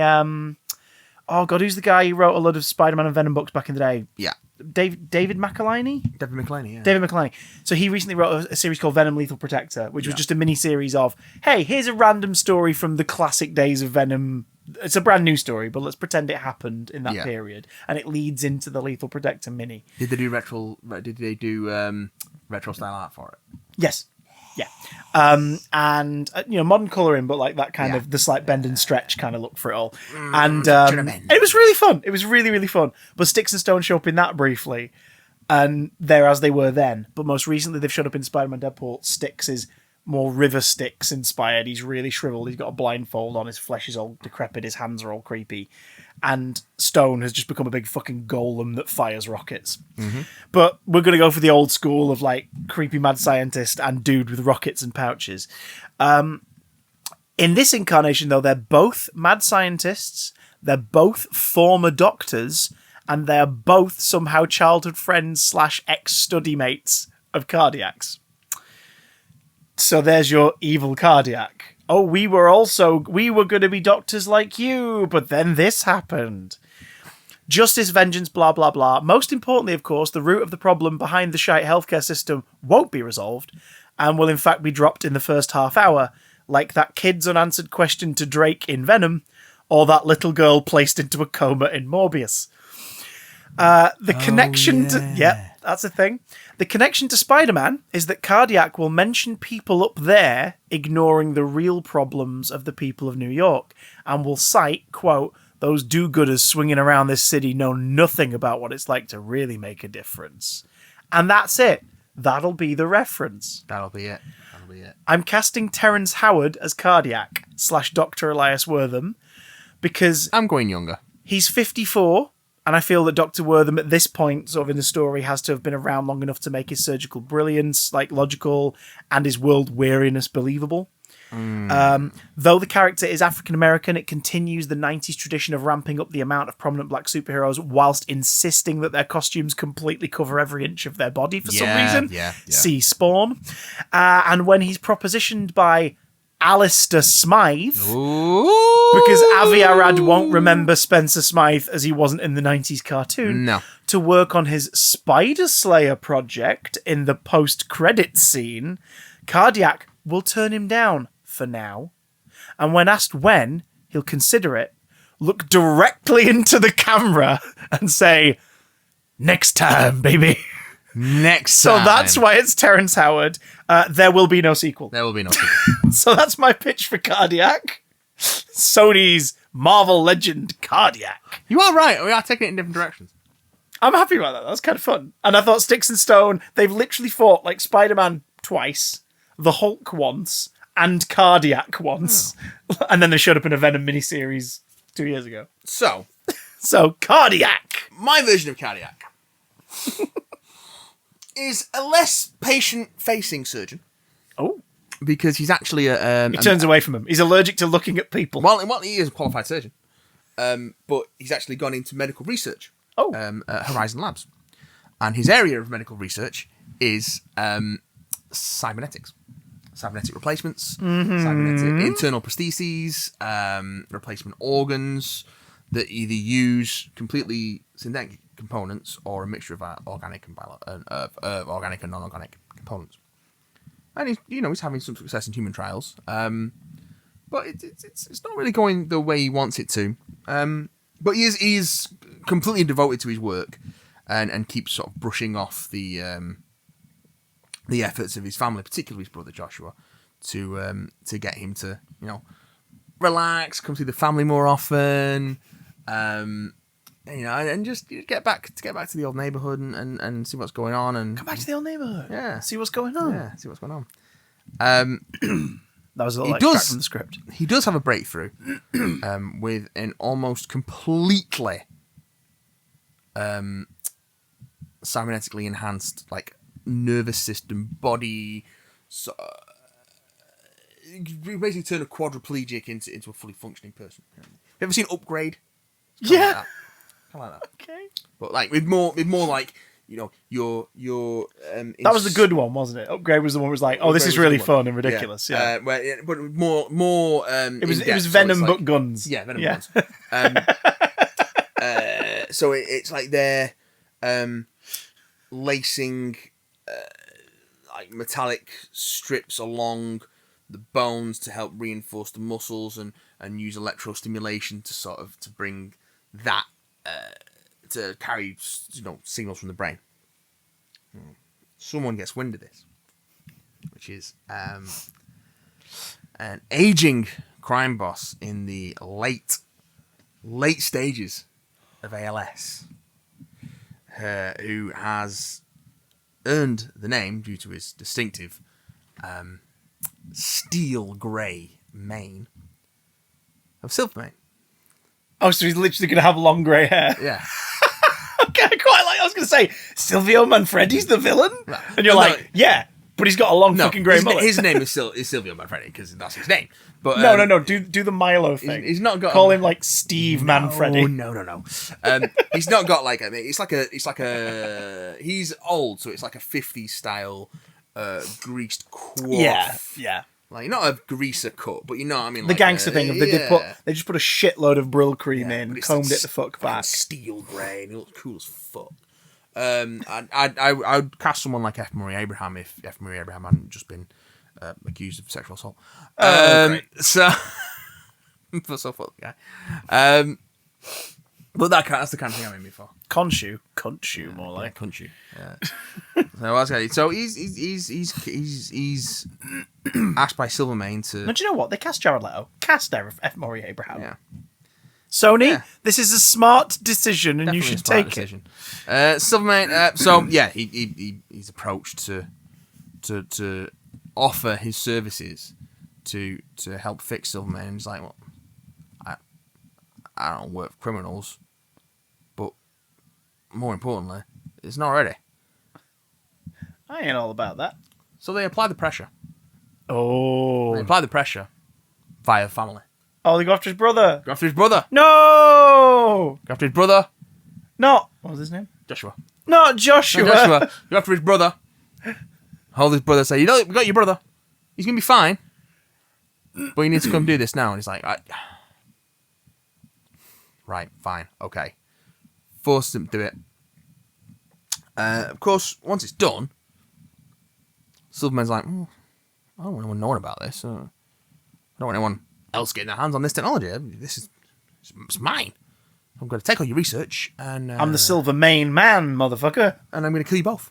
Oh no! Not... Joshua. And... Elias. No! So, takes them out to have them executed. Joshua, being the more sporty of the two, the more sort of he can be a college football star. He's like gone into something like I don't know, phys ed teaching or something like that. A stand-up guy. But he helps. Or maybe he's ex-military. I don't know. He attacks the gunman and to try and let them both escape. He's killed in the struggle, and Elias is wounded. Oh shoot! So Elias drags himself back to Horizon Labs. He has to leave his brother there, and is later on disgusted to find out that his brother was that it's been characterized as a gangland shooting, and his brother's been characterized as a gangster simply because he was black, because that's not the neighborhood they were from. That's not what the family was like. But black man's been shot, it's a gangland thing, and it is, but not in the way that the press. Yeah. America have spun it as another example of black inner city violence, and it's like, what? He's like, fuck. Well, I didn't get more research. I've still got the prototype. Oh. And he Iron Mans it. Okay, all right. He's been shot in the chest, so he's like, all right, after this is like a. Will he have a heart rate monitor? Yeah, it's all right. Ah, shit.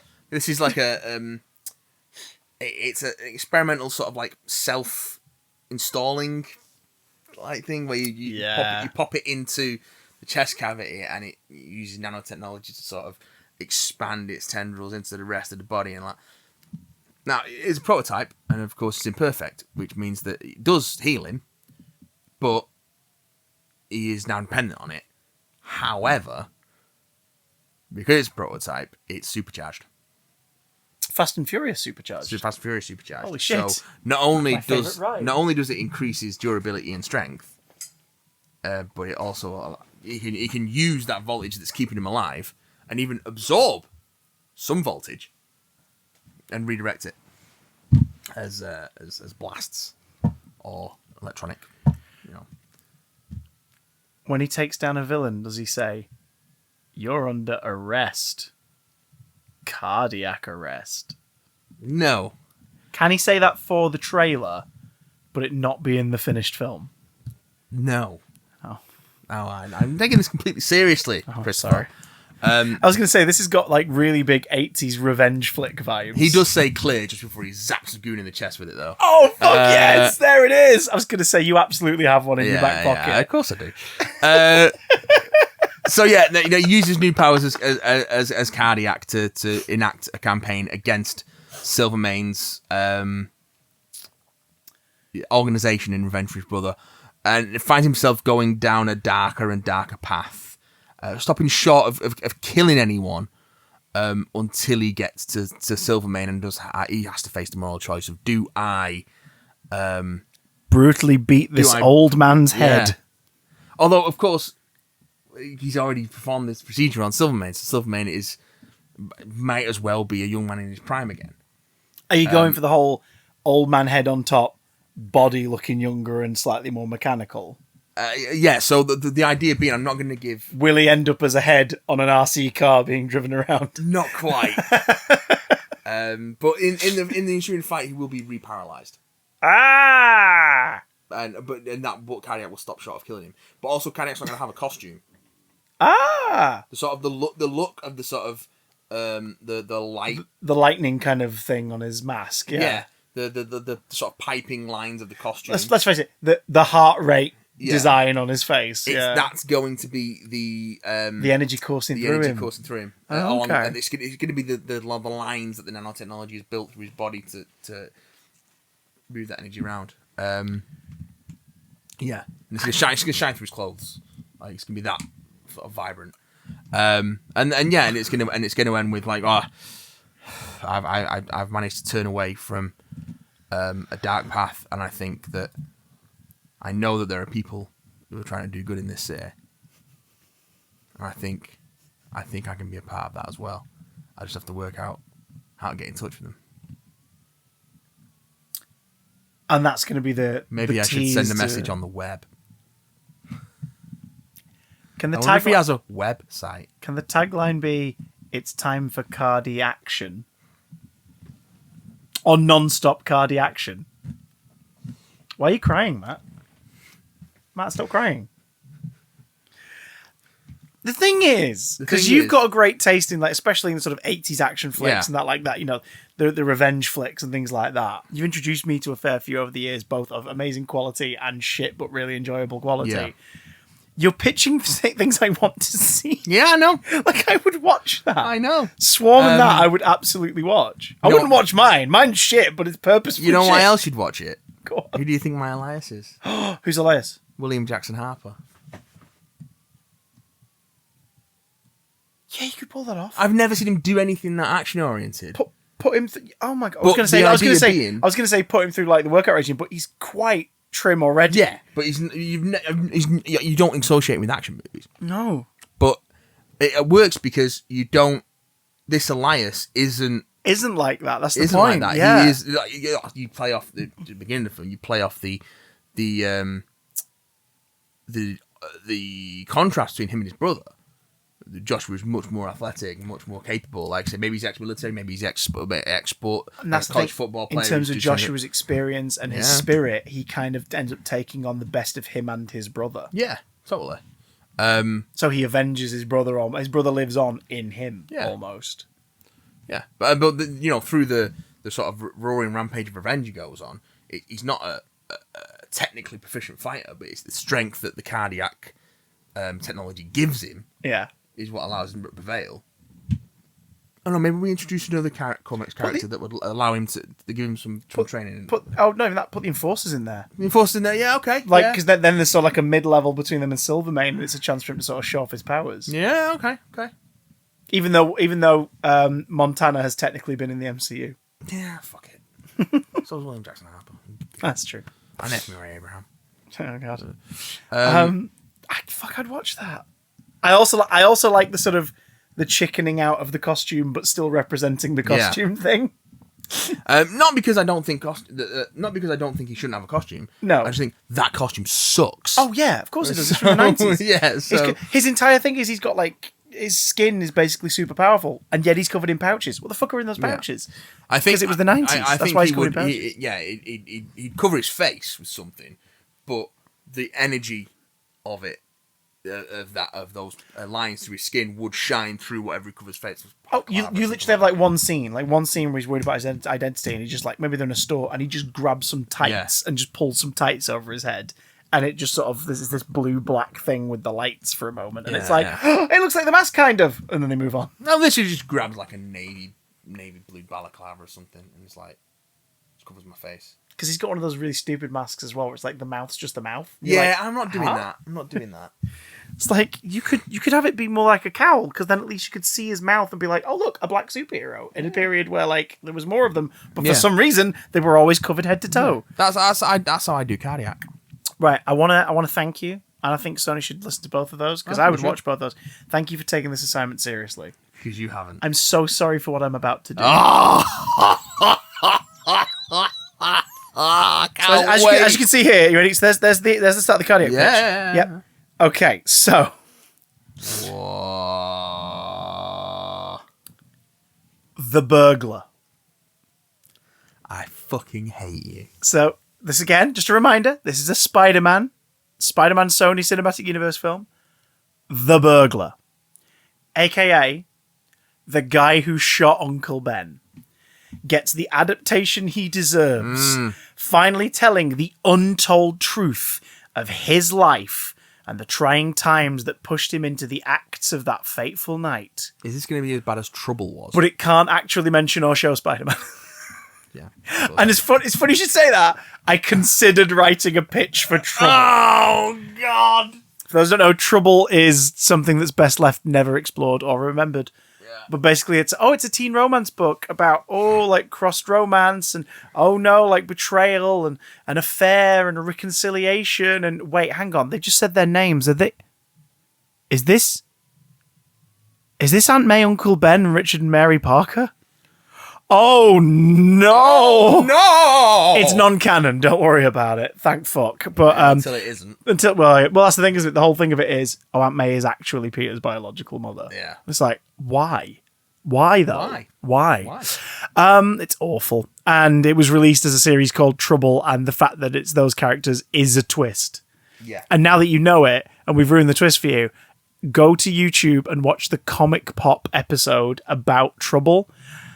Because the moment that Ben and Ethan start to realize is about an hour in, and it's fucking magical.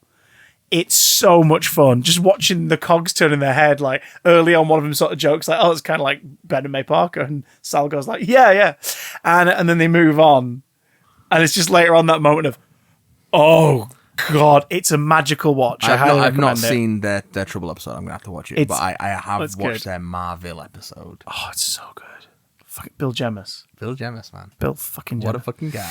So, the burglar is the guy in the Spider-Man origin we all know. Spider-Man, in his hubris, refuses to stop a mugger. In the comics, originally, it's a TV studio. Spider-Man wrestles, and then he gets an agent, and the agent books him on late night. It's basically Johnny Carson. He goes on late night, and he's like, "Look at me, I'm a man who sticks to walls. Look at me." And the TV producer has an argument with this guy who runs away, and the TV producer's like, "Stop him!" Spider-Man's like, "I'm not helping you, pal. You're not paying me what I'm owed. Screw you." Even though later on in Amazing Spider-Man issue 1, he goes back to his agent and is like, "Can I get paid for the jobs I did in that comic a year ago that I debuted in?" And the agent goes, "Sure.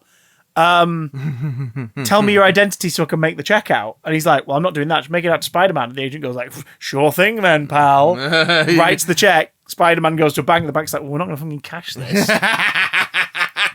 What are you, like a fucking teenager under there? Are you a moron?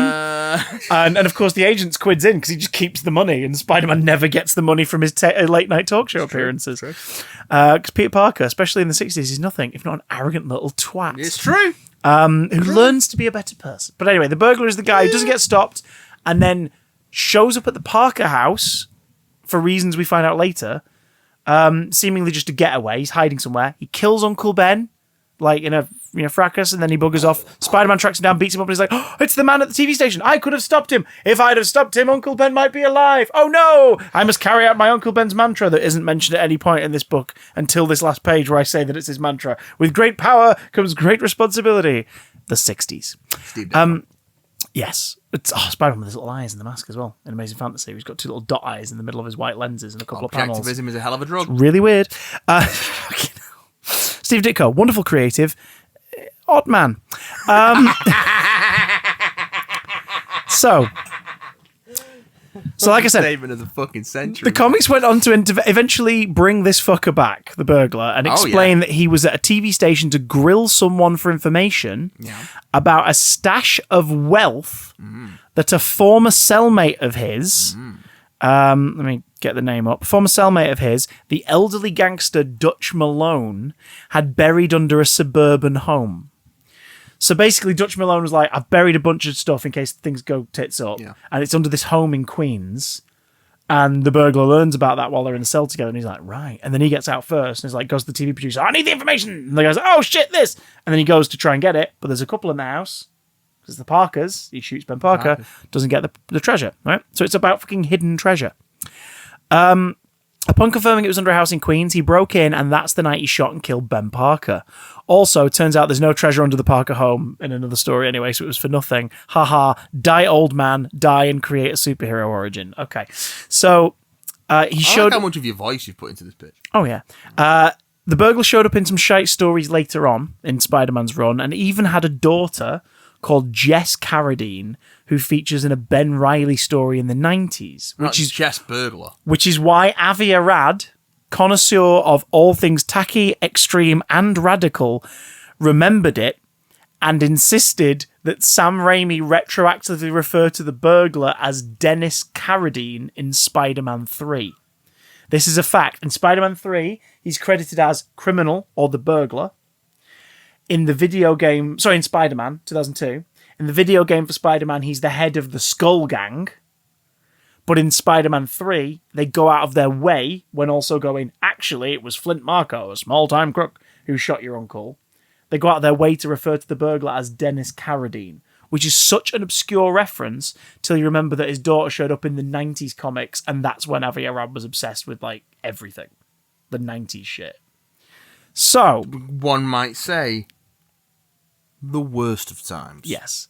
I think the plot is all about his time in jail, his father-son relationship with Dutch Malone, and how he eventually turns on the old gangster for fear of ending up like him in his old age, taking the information he confided in him about the treasure and taking that one last shot at glory for himself and mending the relationship with his estranged teenage daughter, Jessica.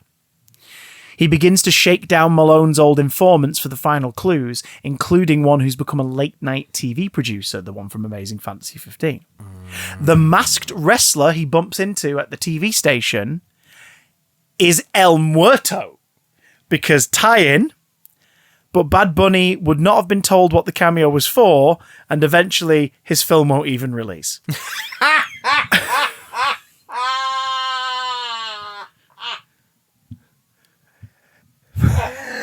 Yes, mate. The ending will be Carradine in a race against time to get to the treasure's location whilst being pursued by the surviving members of Dutch Malone's old gang, who've also been after the treasure for decades. In the end, Dennis the burglar Carradine comes to the realization that the greatest treasure of all would simply be reuniting with his daughter. And, after surviving a Queen set shootout with the other gangsters, decides not to break into the house containing the treasure. However, the last member of Dutch's old gang left alive fires some parting shots in his dying moments in an attempt to kill Carradine, and the stray bullet kills an elderly man through the window of the house. We hear his wife scream as Carradine flees.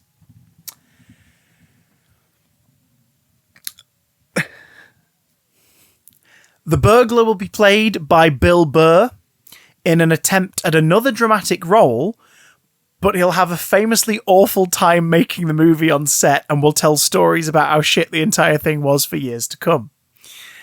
Dutch Malone will be played by Bryan Cranston collecting a paycheck. His scenes all set in the prison with maybe...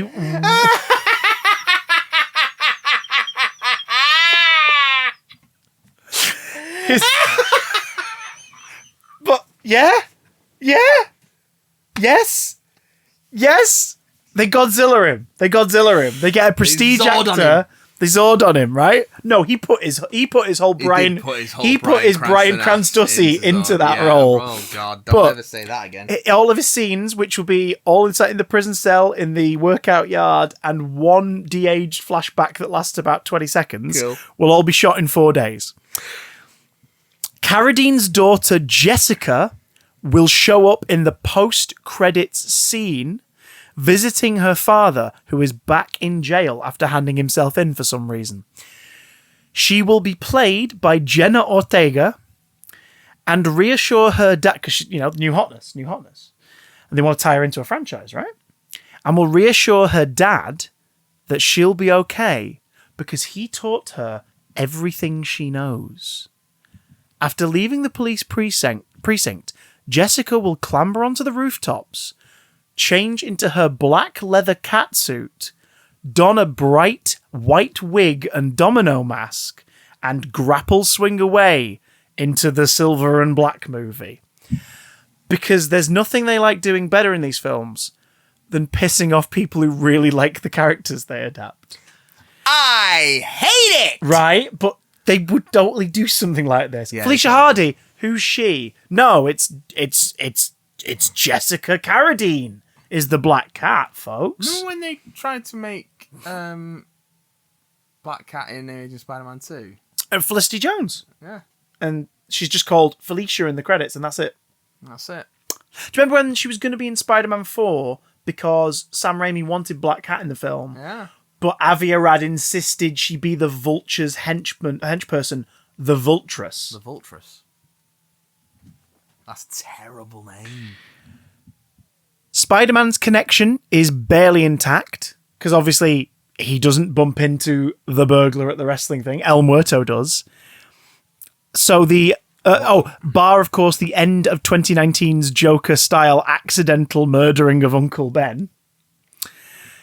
Thus ruining Spider-Man's origin completely.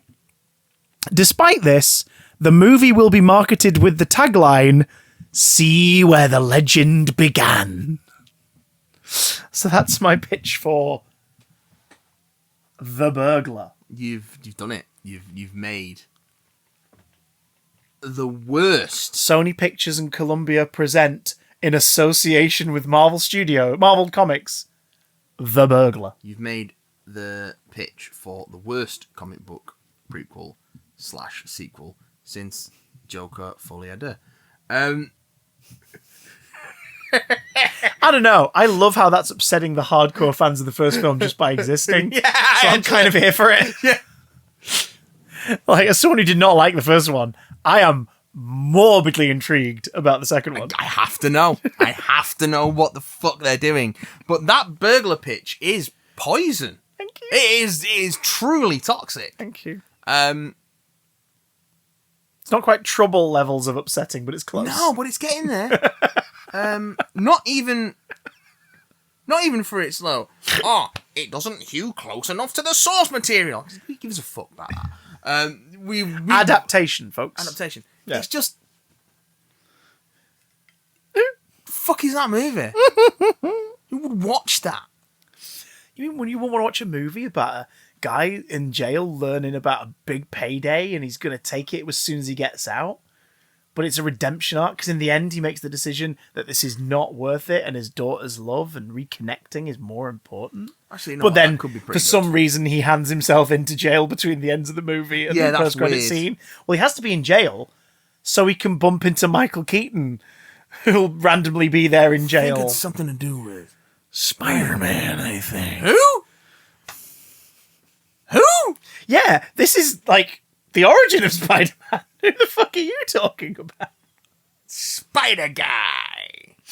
And just the fact that it's like, so he's Walter Hardy? No, he's not Walter Hardy, and she's not Felicia, but she's going to be Black Cat because we want a big name attached to that, and we just want to make it be a thing. What if he was Walter Hardy? Spectacular Spider-Man did that. The cartoon series. You learn that Walter Hardy was the person who shot Uncle Ben.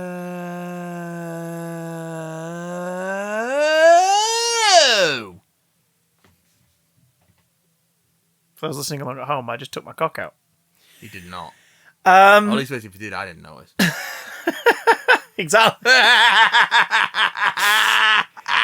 Phenomenal cosmic powers. Mini penis.